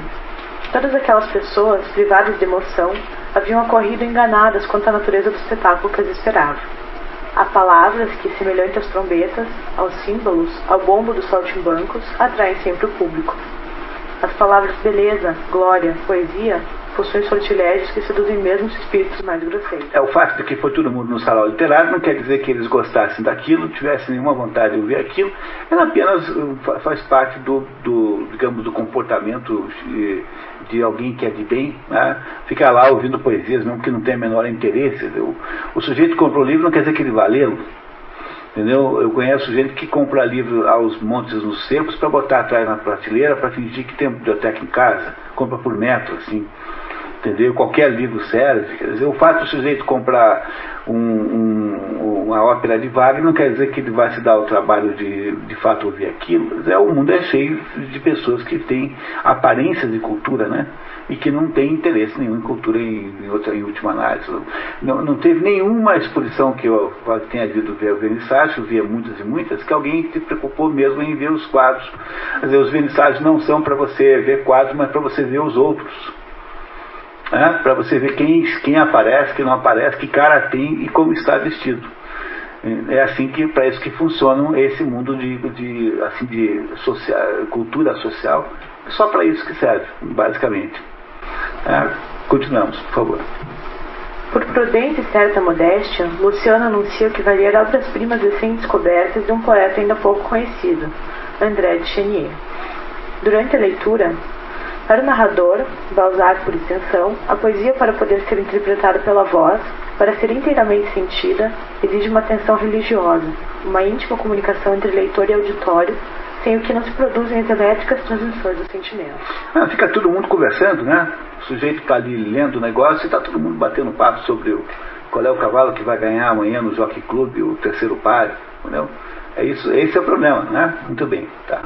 Durante a leitura, Luciano sofre com a desatenção do público, como um anjo tentando cantar um hino celeste em meio dos motejos do inferno. Com exceção de Laura de Rastignac, de 2 ou 3 pessoas moças e do bispo, todos os assistentes se aborreciam. Pressões do público obrigam Luciano a declamar suas próprias poesias, e ele, olhando para a senhora de Bargeton, declama, a ela, em que o rapaz chama a amada de anjo. Acontece o terremoto. Naquele instante, Naís deixou que se revelasse seu segredo aos olhos das mulheres. Apesar de habituada a dominar aquela gente do alto de sua inteligência, não pôde deixar de tremer por Luciano. Sua atitude tornou-se constrangida, seus olhares como que pediram indulgência. Depois foi obrigada a permanecer de olhos baixos e a esconder seu contentamento à medida que se sucederam as estrofes seguintes. As mulheres presentes, invejosas da senhora de Bargeton, a Beatriz desse novo Dante, furiosas por não terem poeta a seu serviço para chamá-los de anjos, levantaram-se como fastiadas, murmurando um glacial. Muito bem, bonito, perfeito. Os comentários no salão eram crescentemente depreciativos de Luciano, filho de um boticário e de uma enfermeira, que tem por irmã uma costureirazinha e que trabalha na casa de um impressor. Depreciativos da senhora a Luísa, né? Quer dizer, quem se quer no fundo atingir é a Luísa, querendo depreciar o namorado, porque as mulheres todas perceberam que ela ia ver alguma coisa. Os homens não perceberiam nem em 6 meses, né? Mas as mulheres em 30 segundos perceberam que estava acontecendo e aí então resolvem demolir o namorado. Por isso é que ficam perseguindo o Luciano, não porque de fato tivesse alguma coisa contra o próprio coitado. Num momento, todos se puseram de acordo para humilhar o rapaz com alguma palavra de aristocrática ironia, mas Luciano, completamente estranho ao manejo dos salões, não sabia se não olhar para a senhora de Bargeton e responder às provocações desajeitadamente, trocando os nomes e chamando as pessoas pelos apelidos errados. Aquela Filine, chamava de Filine, a outra Charlotte, ele trocava tudo. A senhora de Bargeton tudo faz para defender seu poeta, mas acaba dizendo-lhe: não há glória barata. Sofra, sofra, meu amigo, e será grande. As dores serão o preço de sua imortalidade. Longe de desencorajá-lo, a raiva de ter sido rejeitado produzia novas forças no ambicioso Luciano. Então, está funcionando a vida do Luciano? Quer dizer, a protetora, né, ainda não amante, mas protetora, tenta promovê-lo socialmente. Só que está tudo errado. E ele agora encontra-se aí num estado aí de rebelião social, porque afinal ele não deu certo o plano. Passou por ridículo, né, durante a festa. Mas vamos ver como é que ele se livra, como é que ele lida com isso. À noite, à beira d'água. Enquanto Luciano sofria na casa de Bargeton, Eve e Davi passeavam romanticamente ao longo de Charente. Davi tem apreensões com a rápida ascensão de Luciano. Você e sua mãe tudo têm feito para colocá-lo acima de sua posição. Mas, ao licitar a ambição, não terão imprudentemente voltado a grandes sofrimentos? Ele insiste. Como se sustentará na sociedade para onde o levam seus gostos? Eu o conheço. É da natureza dos que amam as colheitas sem trabalho. Os deveres da sociedade lhes devorarão o tempo, e o tempo é o mais precioso capital das pessoas que só têm a inteligência por fortuna. Gosta de brilhar, e a sociedade lhe exasperará os desejos, que nenhuma soma poderá satisfazer. Gastará dinheiro sem o ganhar. enfim, habituaram-no a julgar-se grande. Mas antes de reconhecer qualquer superioridade, o mundo exige êxitos brilhantes. Ora, os êxitos literários só se conquistam na solidão e através de um trabalho obstinado. E aí, então, nessa contribuição do Davi, já há aí um extraordinário resumo do problema que o Luciano precisa resolver. Porque o Luciano tem aí a consciência do problema, porque ele sabe que o Davi, né, tem consciência do problema que o atinge o Luciano, que é o Luciano tem que escolher entre ter uma vida dessas aí que é nobre, né, assim, uma vida de usufruir de alguma coisa e ser de fato um poeta como ele quer, como ele gostaria de ser. E ele acha que o amigo, o Davi, né, acha que o amigo e futuro cunhado, que ele namora a irmã dele, não é capaz de escolher certo. De fato, tem toda a razão. Veremos que o Luciano colocará os pés pelas mãos daí para frente. Embora vocês já desconfiassem disso, de alguma maneira. Não estou contando o final do filme. Muito bem. Filha, continuamos, por favor. Como Eva nega-se a ver qualquer perigo, Davi reafirma que a lenta elaboração das obras do gênio exige a posse de uma fortuna considerável já realizada, ou o sublime cinismo de uma vida pobre. Davi pede Eva em casamento. Ela aceita e ele, entusiasmado, conta-lhe seus planos para enriquecimento com a substituição do papel de linho, que dominava a indústria na época, era feito com roupas velhas e retalhos coletados pelos trapeiros. Davi pretende baixar o preço do papel em 50%.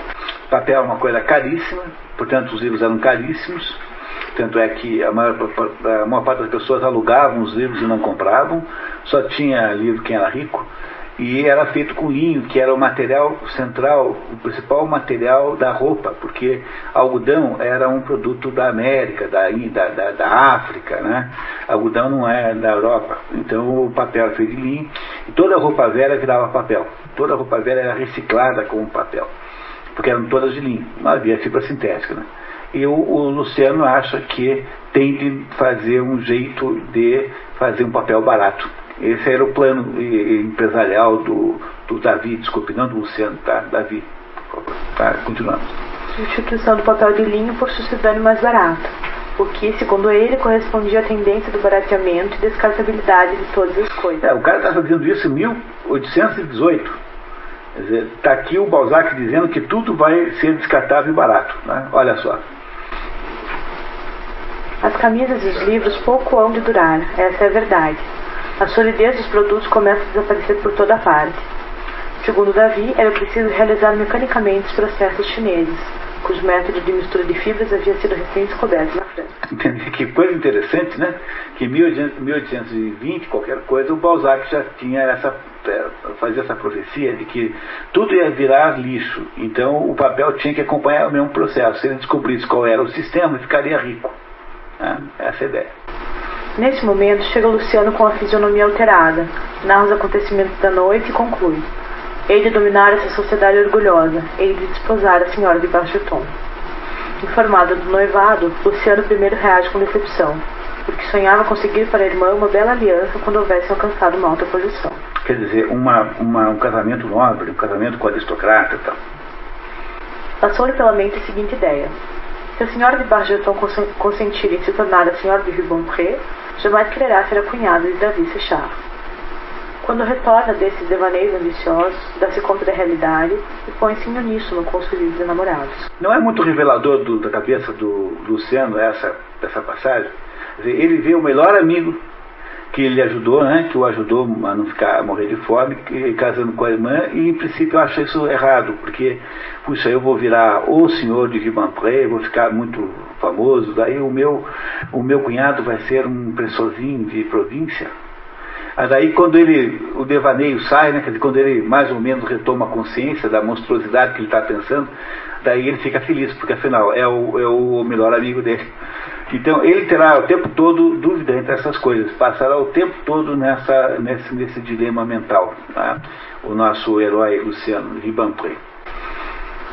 Filha. No dia seguinte, Davi vai pedir consentimento de seu pai ao casamento e ajuda para aumentar a casa, mas o velho Sovina reage mal. Trocaram meu filho quando estava com a ama. Eu te coloquei no liceu, paguei somas enormes para fazer de ti um sábio, fosse estudar na casa dos Didot. E todas essas demonstrações terminaram dando-me por Nora uma rapariga de humor, sem um vintém de dote?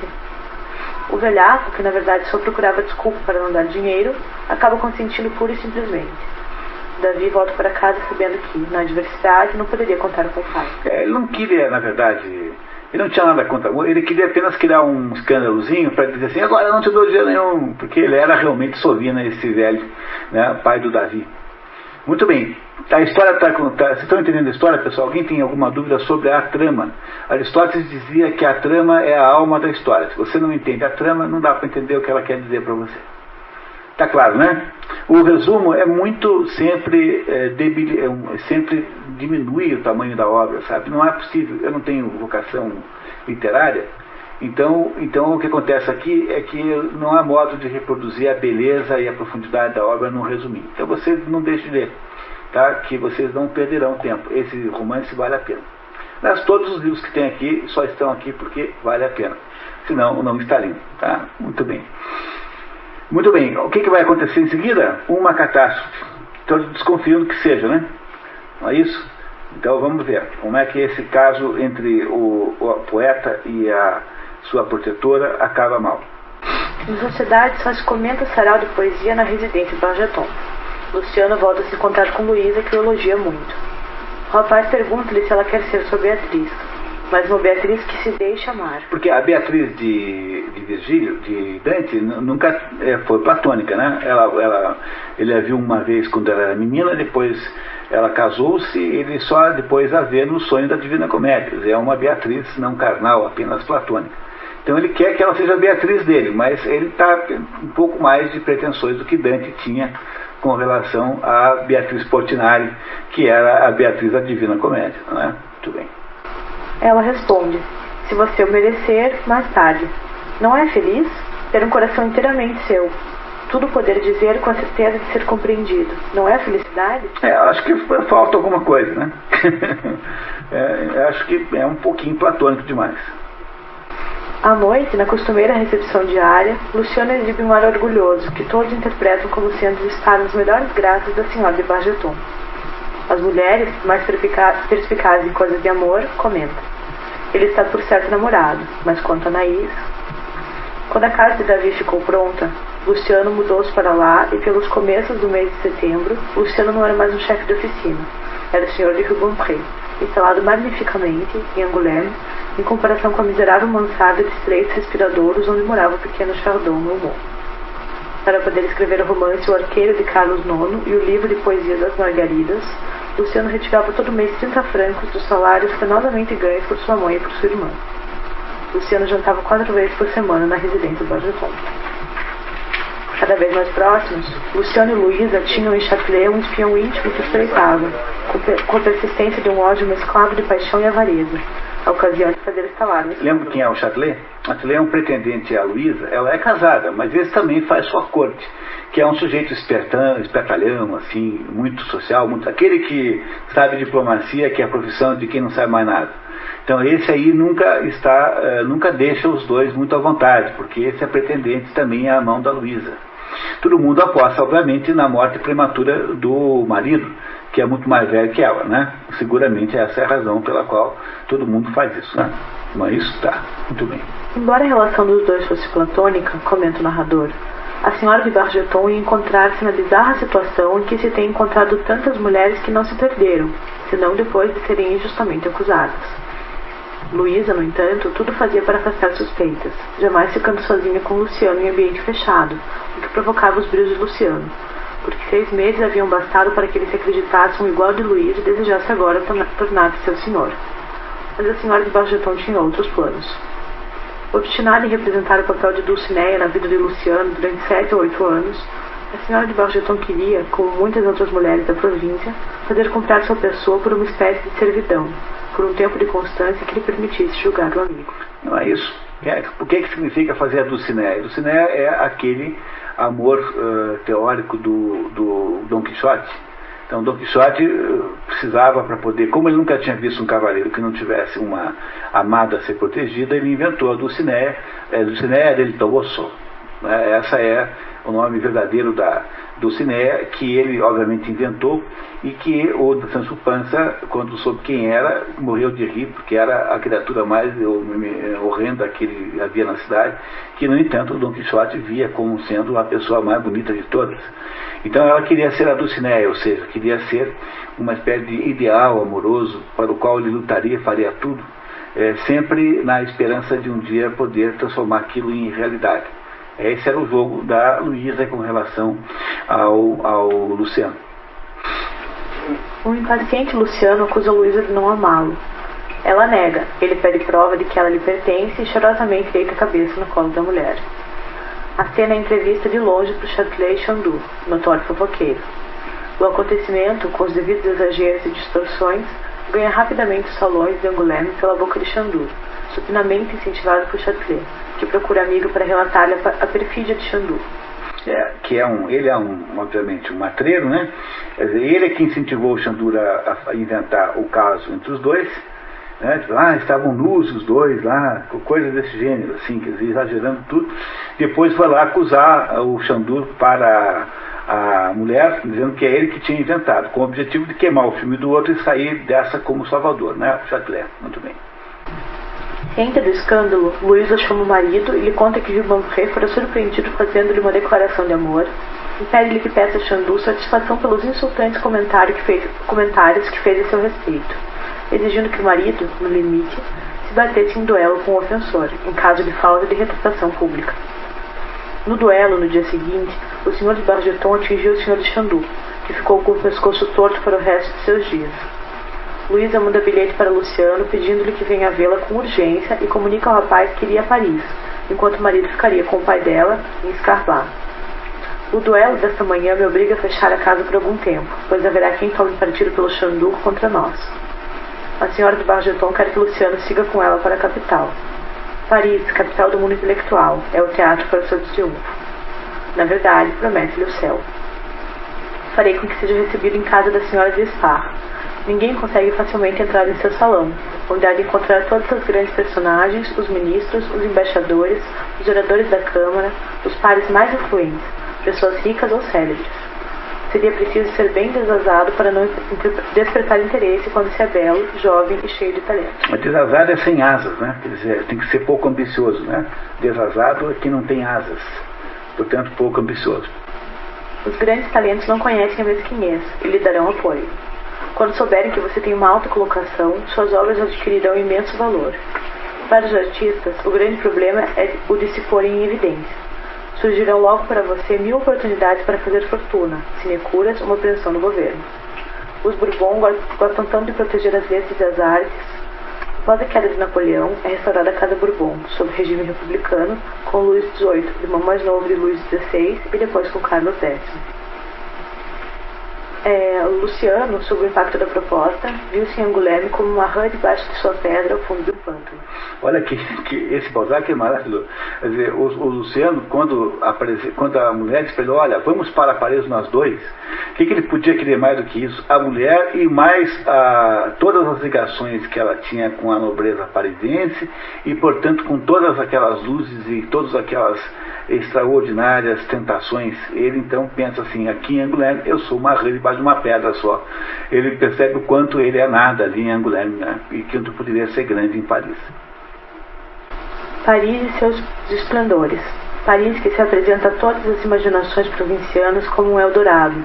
Apareceu-lhe com seu vestido de ouro, a cabeça cingida de pedrarias régias, os braços abertos aos talentos. As pessoas ilustres iriam dar-lhe o abraço fraternal. Lá, tudo sorriria ao gênio. Lá, nem fidalgotes ciumentos para humilhar o escritor, nem estúpida indiferença pela poesia. De lá brotavam as obras dos poetas. Lá elas eram pagas e trazidas à luz. Depois de haver lido as primeiras páginas do Arqueiro de Carlos IX, os livreiros abririam seus cofres e lhe diriam: quanto quer? Compreendi, além disso, que depois de uma viagem em que se veriam unidos pelas circunstâncias, a senhora de Bargeton seria inteiramente sua, viveriam juntos. Apesar da empolgação, Luciano dá-se conta de que sua irmã casar-se em 2 dias e tenta adiar sua partida, mas ela como que desfalece sobre o canapé e o acusa. Quando se trata de viajar comigo, não sabe renunciar a um banquete de núpcias. Luciano parte com 2.000 francos emprestados de Davi, deixando todos de coração partido. Sobretudo Davi assaltavam pressentimentos horríveis sobre o destino do amigo irmão na capital. Amigo irmão, porque casando com a irmã ele fica irmão, né? Essa ideia de que o cunhado é uma espécie de irmão, né? Simbolicamente. Então, você está gostando dessa história? Não é uma maravilha essa história? Acabou o primeiro livro dos 3 livros. E aí, nesse momento, se vocês lembrarem do Vermelho e Negro, o que tem 2 livros, o primeiro também acaba com o Julien Sorel saindo correndo da casa da amante com os cachorros correndo com ele, que os cachorros não o perseguiam, que o conheciam, sob balas que zuniam pela sua cabeça. Então aqui mais ou menos acontece a mesma coisa, com a diferença que ele parte junto com a mulher, que ainda não é tecnicamente sua amante, mas os dois vão para Paris para ficarem soltos em Paris, vivendo aquela vida de prazeres e de mundanidades, sendo que para ele, Luciano, finalmente haveria um ambiente que eu respeitaria e não aquela festinha ridícula de baronetes de província que não conseguiam prestar atenção numa poesia que ele também lera.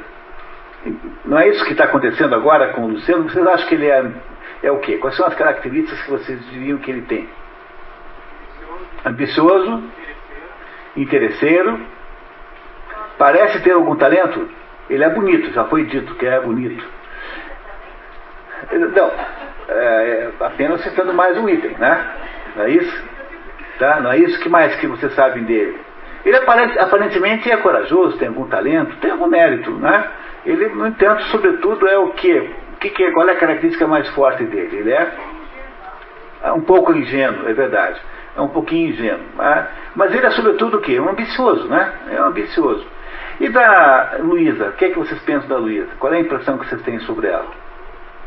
Ela é o quê? Louca. Lá em Angoulême ela era vista como louca. Ela é uma mulher infelicíssima, uma espécie de Madame Bovary do seu casamento, né? Ela é infeliz no casamento. Ela é ambiciosa também, sob um certo ponto de vista. Ela é sensual, seguramente, bonita, seguramente é bonita, é uma pessoa de grande visibilidade, não é isso? E não parece a vocês que ela seja um pouco manipuladora? Ela é um pouco manipuladora, né? Acho que isso, claro, não é isso? Com toda clareza, ela é um pouco manipuladora. Bom, essa dupla, então, fugida do marido da Luísa, né, que vai lá morar com o pai dela, né, vai passar uns tempos na casa do sogro, vai para Paris. E mais ou menos se encerra por um certo ponto essa fase de Angoulême. Angoulême para Paris é mais ou menos como mudar de Campo Largo para Nova York. Entendeu? Tá, mais ou menos assim. Tá? Essa é a diferença, mais ou menos. Tá? Diferença de tamanho. Tá? Ok? Continuamos? Muito bem, filha. Agora começa o segundo livro, que é Um Grande Homem da Província em Paris. Filha, por favor. As Primícias de Paris. Luciano não adivinhara ainda que na senhora de Bargeton o amor se enxertava no orgulho. Cometeu o erro de não procurar explicação para certos sorrisos que escapavam a Luísa durante a viagem, sempre que, em vez de as conter, ele se entregava às suas alegrias de camundongo recém-saído da toca. Porque para esse menino, né, parecia tudo um sonho, assim, e ela, eu gostaria muito que ele a considerasse como sendo, no fundo, a causadora daquilo tudo. No fundo, ele devia a ela alguma coisa que ele não é capaz de conhecer, porque ele é muito infantil, perto dela é uma criança, né? Ela tem 36, 37 anos, tem 22, ele não sabe nada. Não é isso? Tá. Continuamos. Instalada modestamente no Hotel Gaillard Prix com Luciano, em quartos separados, Luísa recebe a surpreendente visita do Sr. Châtelet, que havia seguido os fugitivos, apesar de Luciano ter prudentemente embarcado em Mantes. Châtelet, protestando cavalheirismo, diz à rainha de Angoulême que a sociedade parisiense não aceitaria aquele endereço, tampouco concubinato com Luciano, e voluntaria-se para conseguir um apartamento mobiliado, apenas para ela. Óbvio. O barão de Châtelet falara na linguagem da sociedade a uma mulher da sociedade. Educadíssimo, finíssimo, extremamente cuidadoso, é um mestre da diplomacia. Luísa comunica a Luciano que eles não podem morar juntos. Inconformado, ele lamenta. Luísa, estou aterrado por te ver tão prudente. Enquanto Luciano conforma-se com sua decepção, já que imaginava total liberdade longe de Angoulême, o Sr. de Châtelet organiza a vida da senhora de Bargeton com dedicação ímpar, fazendo-a concluir que o diretor de rendas indiretas tinha no caráter mais generosidade do que supunha, e sentia por Châtelet infinita gratidão por lhe haver indicado os meios de se pôr em harmonia com a alta roda parisiense. É dizer, ele percebe que sem a ajuda dele ela não vai dar certo, porque ela é, no final das contas, uma interiorana. Ela é rainha de Angoulême, mas Angoulême, ninguém sabe que em Paris Angoulême não existe. Então ele é que faz a adaptação. Ela tem uma prima importante, né, que ela havia prometido apresentar ao Luciano, mas ele faz toda essa habilíssima intermediação, né, contando que ela vai ficar em Paris para sempre, que é a esperança que ele tem de tê-la, né, ele Châtelet, que é interessado nela. Enquanto Luísa se enturma na sociedade, Luciano passeia sozinho por Paris e vai se dando conta do contraste entre a modernidade das parisienses e certo provincianismo de Luísa. O narrador esclarece que, transportada para Paris, uma mulher que passa por bonita no interior não desperta a menor atenção, porque não é bela senão pela aplicação do provérbio: em terra de cegos quem tem olho é rei. Luciano também tinha a si próprio em baixa conta, porque parecia ridículo perto dos rapazes parisienses. Em resumo, de Châtelet, ocupando-se dela sem ostentação, velando por ela com cuidados que traíam uma paixão profunda, de Châtelet, elegante e à vontade como um ator de volta ao palco de seu teatro, reconquistou em 2 dias o terreno que perdera em 6 meses. E virou o jogo para o Châtelet, porque agora ela, a Luísa, vê também a imensa diferença de contraste que tem num homem mundano, acostumado a viver nos grandes círculos, que sabe se portar, que sabe com quem falar, que domina as relações, e um jovem assim, que ficou na carruagem olhando para as montanhas e ficou fazendo poesia, isso, aquilo, quer dizer, é muito diferente a situação, né? É completamente, o Luciano vai ficando cada vez mais inviável, porque ele é meio inviável, sob o ponto de vista amoroso, social, sob todos os pontos de vista. E ele, então, o Châtelet ganha aqui o espaço romântico todo que ele havia perdido lá em Angoulême. Na verdade, preludiava-se na senhora de Bargeton e em Luciano um desencantamento mútuo, cuja causa era Paris. Luciano ia aos poucos percebendo sua inteira inadaptação ao mundo parisiense.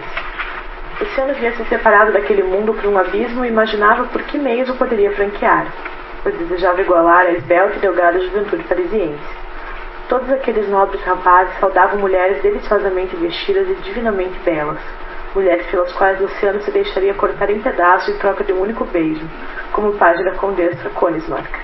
Alusão à condessa Maria Aurora Königsmarck, famosa por sua beleza e inteligência. Está aí um nome bonito, né? Maria Aurora. Então, vejam o que está acontecendo, um fenômeno extraordinário, eu não acho seriamente muito bonito. Veja o que está acontecendo, um fenômeno aqui em que aquele amor de província não é capaz de subir, o amor da praia que não sobe a serra, né? Uma coisa equivalente a isso, né? Amor de praia que não sobe a serra. E isso vai modificar toda a história que vocês leram até agora. Não sei se vocês percebem a genialidade narrativa do Balzac. Ele é um sujeito de uma competência de descrição de situações humanas como quase ninguém. Depois Proust fará alguma coisa equivalente, mas Balzac tem alguma coisa que não tem em Proust, que é uma espécie de mundanidade descarada. Ele é mais realista. O Proust é sempre um sujeito meio reflexivo, é diferente. Mas ele é um extraordinário contador de histórias maravilhosas conta este Balzac. Muito bem. Filha. Da mesma forma, Luísa parecia-lhe cada vez mais velha e menos bonita. Ao ver na rua a senhorita de Touche, jovem conhecida e escritora, pensou: eis ali a poesia. Hipnotizado por tal exuberância, entra no caro restaurante Verri e gasta uma fortuna numa refeição, o correspondente a um mês de despesas em Angoulême. Em seguida, no Palais Royal, gasta 500 francos, outra fortuna, com roupas, e parte para se encontrar com Luísa, que estaria esperando no camarote de sua prima, a Marquesa de Spa, que ele finalmente conheceria. No camarote, entre mulheres chiques, Luciano percebe a Luísa real, grande, seca, de pele áspera, fanada, mais que ruiva, angulosa, afetada, pretensiosa, provinciana ao falar e, sobretudo, mal amanhada. Luciano, envergonhado de haver amado aquela espinha de peixe, prometeu a si mesmo aproveitar o primeiro acesso de virtude de sua Luísa para a deixar. A senhora de Bargeton, por outro lado, ao conhecer vários intelectuais parisienses naquela noite operística, chegou à conclusão antecipada pelo próprio Châtelet: Luciano não era mais nada. Quer dizer, quando ela conheceu os intelectuais charmosos e falantes, eu disse, mas que intelectual que é esse, Luciano? Eu achava que isso era o intelectual. Quer dizer, um olha para o cara do outro e não acredita como é que pode estar com o outro. Isso foi o efeito Paris naquela relação. Tudo isso que vocês estão ouvindo aqui aconteceu com o Balzac, de alguma maneira. Tá? Ele conta com um realismo extraordinário, porque a vida dele é essa. Tá? Muito bem. No camarote, olhavam todos para o pobre desconhecido com uma indiferença tão cruel. Ele tanto parecia ali um estrangeiro que desconhece a língua, que a marquesa teve piedade dele e o apresentou no intervalo ao Sr. Melchior de Canalis, poeta da moda. Como no sarau literário em Angoulême, Luciano não sabe conversar com interlocutores ferinos e irônicos. Quando a ópera recomeça, Luísa repara que Luciano presta mais atenção em sua prima do que no espetáculo e sente ciúmes menos pelo futuro do que pelo passado. Menos pelo futuro, hein? Tá, muito bem. Não tem futuro, né? Tá. Ele nunca me olhou assim, pensou. Meu Deus, Châtelet tem razão. Reconheceu então o erro de seu amor. Sempre que uma mulher chega a se arrepender de suas fraquezas, passa uma esponja sobre a sua vida a fim de tudo apagar. Entretanto, embora a encolerizasse cada olhar de Luciano, permaneceu calmo. O Balzac está o tempo todo conversando com as mulheres, entendeu? Está falando com as mulheres, tá? O mal-estar no camarote aumenta, fomentado por olhares e risinhos de camarotes vizinhos, onde estaria o Sr. Rastignac. Originário de Angoulême, era filho do casal frequentador dos saraus de Luísa. Conhecia a história de Luciano e se pôs a espalhá-la. Por sadismo puro, assim. O Rastignac depois está no Père Goriot. No Balzac, todas as personagens transitam em todos os livros, assim. A marquesa, uma vez confirmando que Luciano era filho de um boticário, propôs à prima deixar o teatro imediatamente. Quando Luciano se deu conta, estava sozinho. Enquanto isso, a caminho da residência de Luísa, a marquesa recomendava à prima. Deixe-o, é o que lhe aconselho. Deixaram o bobalhão lá no teatro e foram embora. As duas, para não passar mais vergonha.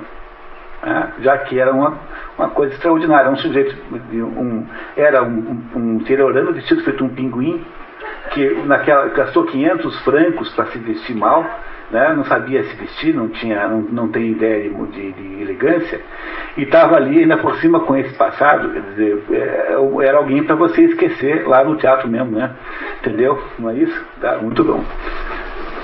Luciano não consegue mais falar com Luísa, que nunca pode recebê-lo no seu apartamento, mas recebe o bilhete dela cancelando a recepção que teriam na segunda na casa da Marquesa de Espar, que estaria indisposta. E essa recepção com a qual ele sonhava, que iria apresentá-la aos ministros, editores, ao grande mundo, então, né? É isso, tá? Sai andando a esmo pela cidade, qual não é sua surpresa ao ver, numa careta admiravelmente atrelada, a senhora de Espar e a senhora de Bargeton passeando. Luciano pôde ver Luísa em sua transformação. Estava irreconhecível. As cores da sua vestimenta tinham sido escolhidas de modo a realçar-lhe a tez. O vestido era delicioso. Os cabelos graciosamente arranjados lhe sentavam bem. O chapéu, de raro gosto, chamava a atenção mesmo ao lado da senhora de Espar, que impunha moda. Luciano se aproxima delas até poder ser visto. Saúda as mulheres. Luísa finge não conhecê-lo. A marquesa o vê, mas não responde cumprimento. Julián conclui. Julián? Luciano, lembra que eu avisei a vocês que ia acontecer isso de vez em quando? Ele parece um pouquinho com o Julián Sorel, mas é Luciano, tá? Por favor. Meu Deus, preciso de ouro, custe o que custar. O ouro é o único poder diante do qual este mundo se ajoelha. Não, gritava-lhe a consciência. Não o ouro, mas a glória. E a glória é o trabalho. Trabalho. É o mote de Davi. Meu Deus, por que estou aqui? Mas ele triunfar. Passarei nesta avenida numa caleta com lacaio. Possuirei Marquesa de Espar. De tocaia na frente do prédio de Luísa, Luciano encontra Châtelet, que, indagado pelo rapaz suplicante, revela que naquela noite na ópera, o jovem Rastignac havia contado a todos sobre a sua origem e que as mulheres não queriam comprometer-se com alguém de tão baixa extração, advertindo-o. Quanto mais a senhora de Bargeton lhe tinha manifestado amizade, tanto mais se afastará do senhor. São assim os sentimentos femininos. Châtelet incita Luciano a vingar-se. Se a sociedade o desdenha, que desdenha a sociedade. Recomenda-lhe que devolva as casas de Luísa. Ela será sensível a esse procedimento fidalgo e pôs-se à disposição dele na cidade, num ato de gentileza formal para um adversário derrotado. Depois da orgia de gastos no dia da ópera, Luciano só tinha 360 francos dos 2.000 que havia trazido de Angoulême e com os quais pretendia viver um ano. Tinha gastado o resto em uma semana. Muda-se para um hotel barato e miserável na rua de Cluny. Remete as cartas para Luísa, acompanhadas de um amargo bilhete, acusando-a de tê-lo jogado no sótão. Agora, sozinho em Paris, sem dinheiro, amigos ou protetores, escreve para sua irmã Eva contando os acontecimentos, indicando o excessivamente caro e o excessivamente barato em Paris, e dizendo-se confiante em vender o arqueiro de Carlos IX e as margaridas nos 4 meses em que imaginava que o dinheiro restante precisava. E aí, deu certo? Isso tudo, em uma semana, ele chega lá, primeiro descobre que não vai dormir com a moça, depois ele descobre que ele é um cafona, ela também, depois ele vai nessa noite da ópera desastrosa, em que ele é o assunto da noite, como se fosse um sujeito completamente esquisito, um marciano. Ele é desmoralizado e humilhado, como havia acontecido lá em Angoulême, no sarau literário, e não consegue nem mesmo falar mais com ela. E aí descobre que tinha torrado todo o dinheiro naquela roupa de pinguim, e que agora, né, que agora ele não tinha dinheiro nenhum e tinha que tentar vender suas duas obras, um romance e um livro de poesia, que ele reputava tão grandiosos que iriam certamente ser facilmente vendáveis. Mas, fora isso, ele está completamente sozinho na cidade grande e sem uma parte muito grande das suas ilusões. Embora ele vá ter outras. Não se preocupem que a coisa não ficou ainda ruim. Tá? Veremos como vai continuar. Até agora, alguma dúvida, pessoal? Está interessante essa história? Não é divertido isso? História boa, né? Nada como um bom romancista, né? Muito bem. Continuamos. Por favor, filha. Fricotot. O narrador descreve o restaurante popular Fricotot, onde comiam os estudantes desabonados do Quartier Latin e outros quebrados como Rubem Frey. Comendo ali, Luciano conhece Estevão Lousteau, jornalista especializado em espetáculos teatrais de terceira, de quem tenta se aproximar por intuição. E em francês, eu optei aqui por seguir o tradutor, que traduziu os primeiros nomes para o português, mas em francês Estevão é Etienne. Etienne é Estevão em francês. Só para quem não sabe. Cultura inútil no meio do nosso curso. O Luciano passa as manhãs na biblioteca Santa Genoveva estudando história para completar o seu Arqueiro de Carlos IX. Trabalha à tarde no seu quarto, janta no Fricotot, lê jornais no gabinete literário de Bloss e volta ao seu miserável quarto à meia-noite. Com os recursos quase no fim, Luciano decide procurar um editor. Porque agora ele vai tirar a barriga da miséria. Ele vai vender os seus 2 livros com uma fortuna, né, e vai sair da miséria em que ele se encontra. Porque ele está vivendo muito mal, né? Não é isso? Então vamos ver o que acontece com ele. Das variedades de livreiro. Com as 2 obras sob o braço, caminha pelo cais dos agostinianos, olhando alternativamente a água docena e as livrarias, como se um bom gênio aconselhasse a tirar-se antes a água do que a literatura.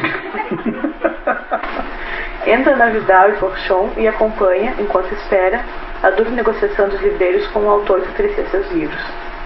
Depois que o autor sai depenado, Luciano oferece seus originais e é solenemente recusado.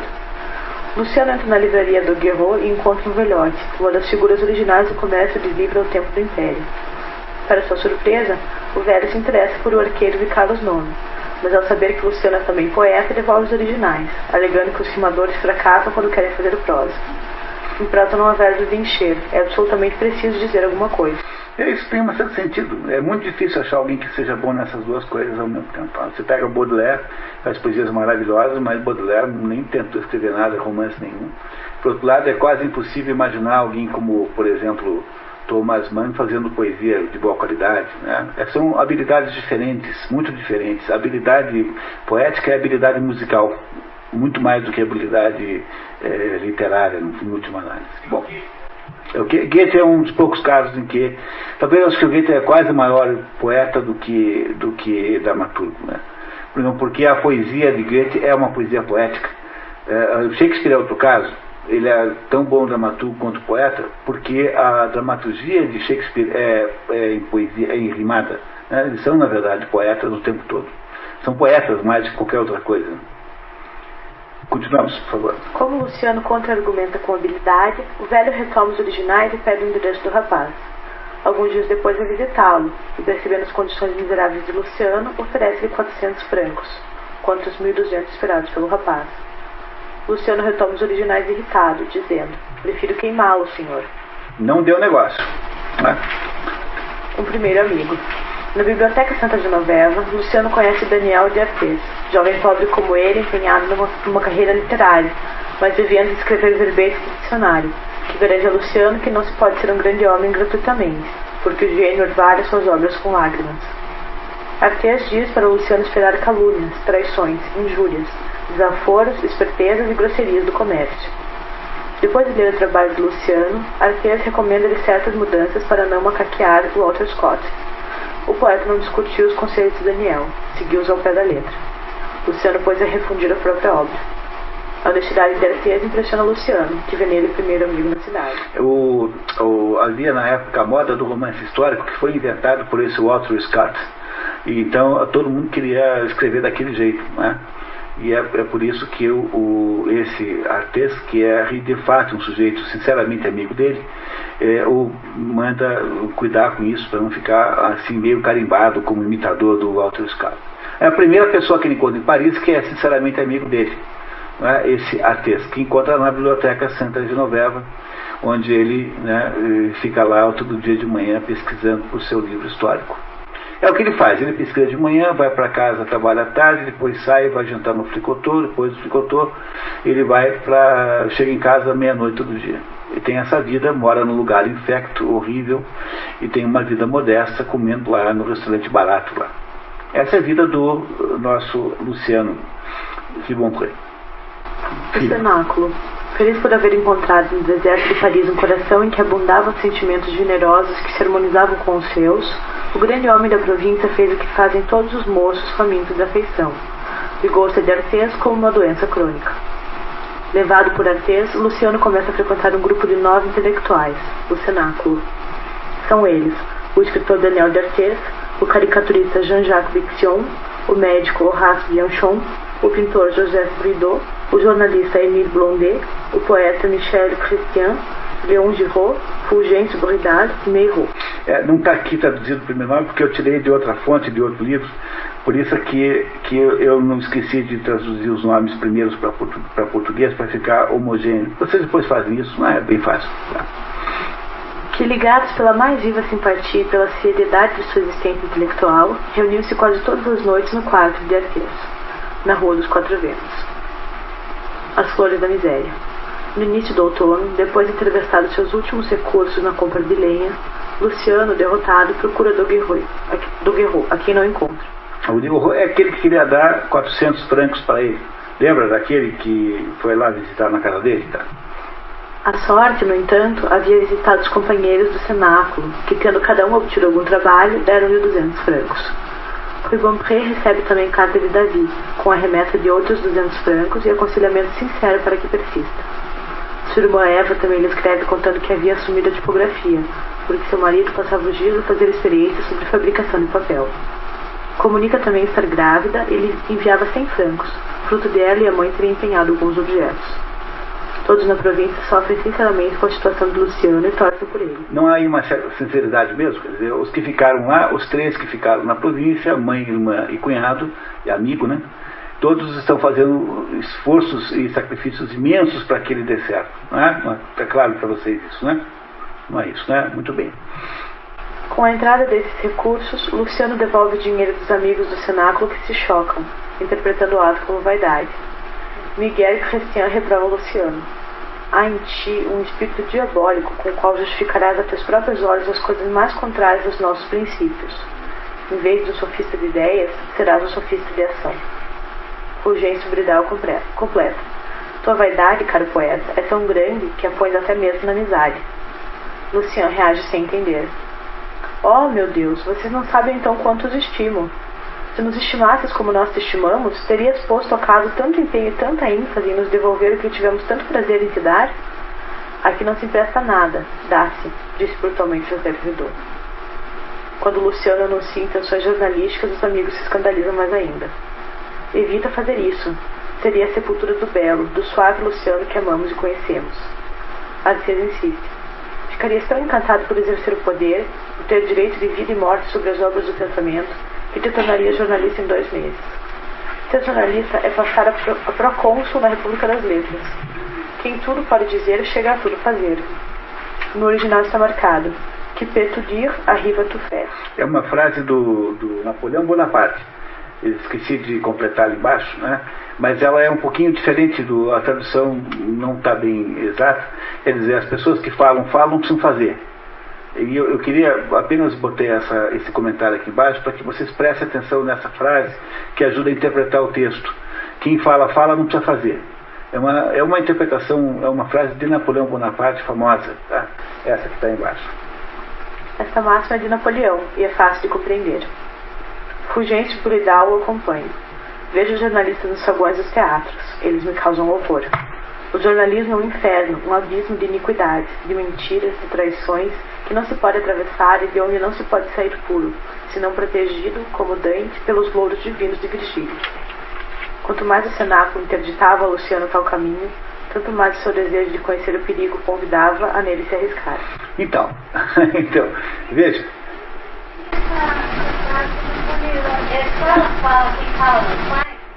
É mais ou menos assim.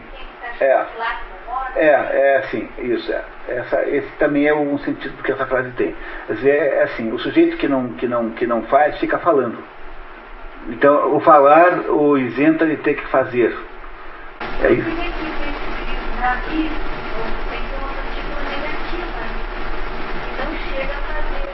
Não,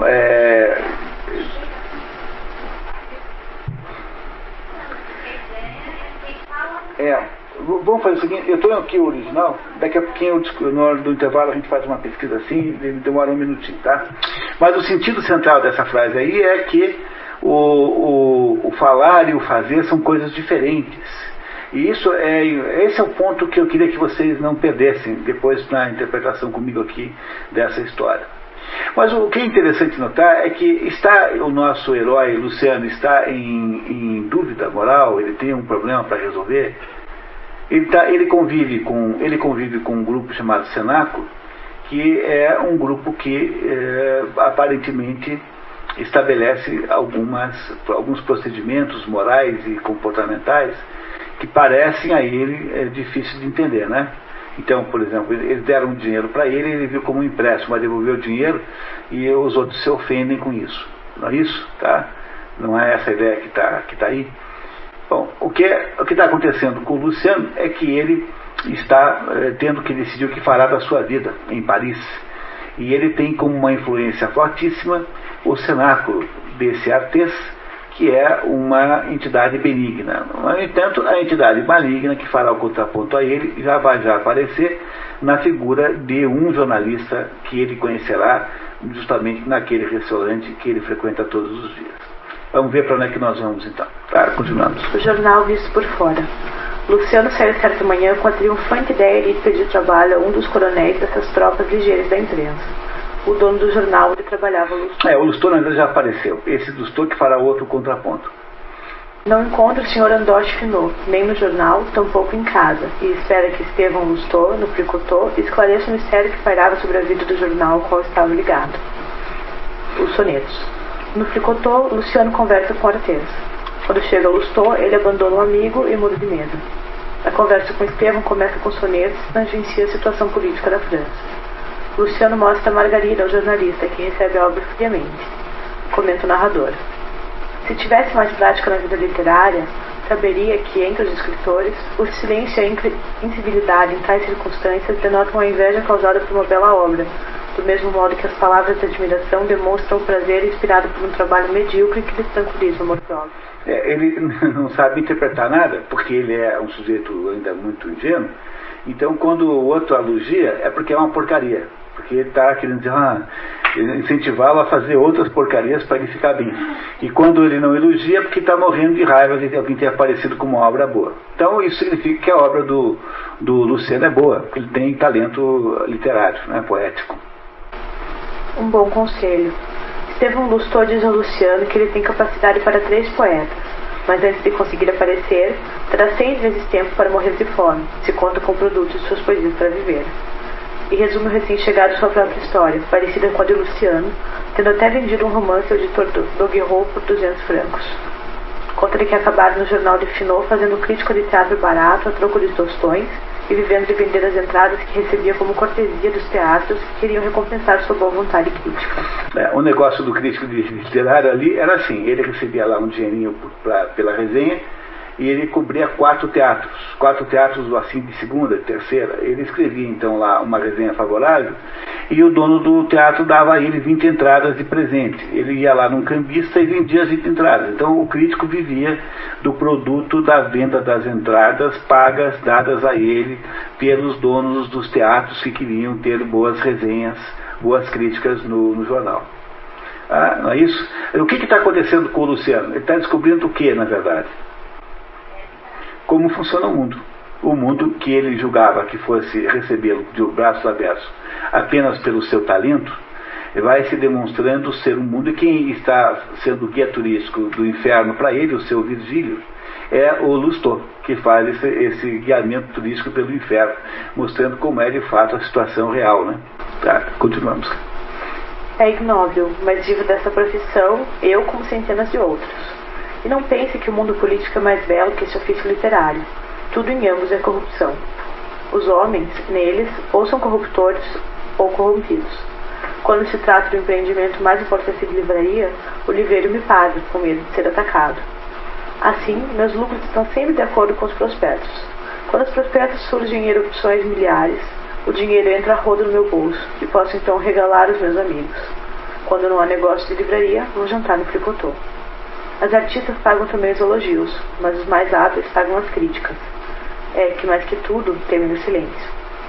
Desse modo é que uma crítica, feita para ser alhures contestada, vale mais e é mais bem paga do que um seco elogio, esquecido no dia seguinte. A polêmica, meu caro, é o pedestal da celebridade. Outro dia me contaram que tem alguns críticos no Brasil que cobram para falar do qualquer livro, e tem uma tabela que cobra para falar bem, mal ou neutralmente. E eu achei que era piada, mas é verdade, tá vendo? Às vezes falar mal de um livro, às vezes pode ser o modo desse livro ser promovido. Um escândalo em torno do livro pode ser, de repente, um modo como você acaba vendendo o livro.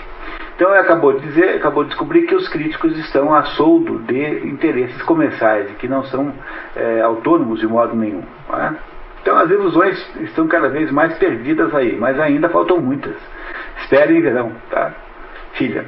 Lustau, com sinceridade total, continua a explicar ao jovem escritor todas as hipocrisias, mentiras e misérias a que se precisa devotar na profissão de jornalista. Assim é que, quanto mais medíocre for um homem, tanto mais rapidamente subirá. Lustau insiste em que, embora Luciano possa estar vendo algum interesse oculto nos seus conselhos amargos, eles são ditados pelo desespero do condenado que não pode sair do inferno, e emenda advertindo que Luciano há de lutar sem tréguas, se tiver talento, porque sua melhor sorte será de não o possuir. O jornalista emenda, para a decepção de Rubempré, que ele deve encontrar um livreiro bastante ousado para imprimir as margaridas sem esperança de pagamento, e o convida para o encontro naquela noite onde estariam, entre outros, um dos reis da livraria, e o misterioso Finot. Reparou o que ele disse para o outro? Assim, olha, o melhor jeito de você dar certo agora é não ter talento nenhum. Então, se você alguma vez sentiu que o mundo moderno é assim, o mundo balzaquiano, parisiense de 1820 também era. Quer dizer que o talento não garante absolutamente nada na vida, que a vida não é feita desse critério. É isso, um pouco das ilusões que estão desaparecendo na cabeça do Luciano aqui. Mas ele não começou a ver o que é desilusão. Ele vai começar agora nesse encontro ao qual o Lustau o está convidando. Depois do encontro numa livraria da moda, iriam ao teatro e depois jantariam na casa de Florina, a atriz amante do jornalista, que estrearia naquela noite dramalhão, o Alcaide em Embaraços. Luciano está confuso. Não se sabia colocado entre dois caminhos diferentes, entre dois sistemas representados pelo cenáculo e pelo jornalismo, dos quais um era longo, honrado, seguro, o outro semeado de escolhos e perigoso, cheio de charcos lamacentos onde sua consciência teria de se conspurcar. Seu caráter levava-o a escolher o caminho mais curto e aparentemente mais agradável, a empregar os meios decisivos e rápidos. Não via, naquele momento, nenhuma diferença entre a nobre amizade de D'Artés e a fácil camaradagem de Lustau. Ou seja, o Luciano não compreendia que aquele era o momento em que ele teria que decidir duas maneiras de fazer as coisas. Uma, a do cenáculo, que era voltar para alguns critérios, com alguns princípios, e a outra, a que esse Lustau aparentemente representava. E essa é a dúvida que ele precisa resolver. E qual é o caminho que vocês acham que o Luciano vai escolher? O Lustô ou o cenáculo? Ou provavelmente o Lustô, mas isso nós só saberemos depois do café, daqui a 15 minutos, se vocês estiverem ainda aí, tá? Vamos lá.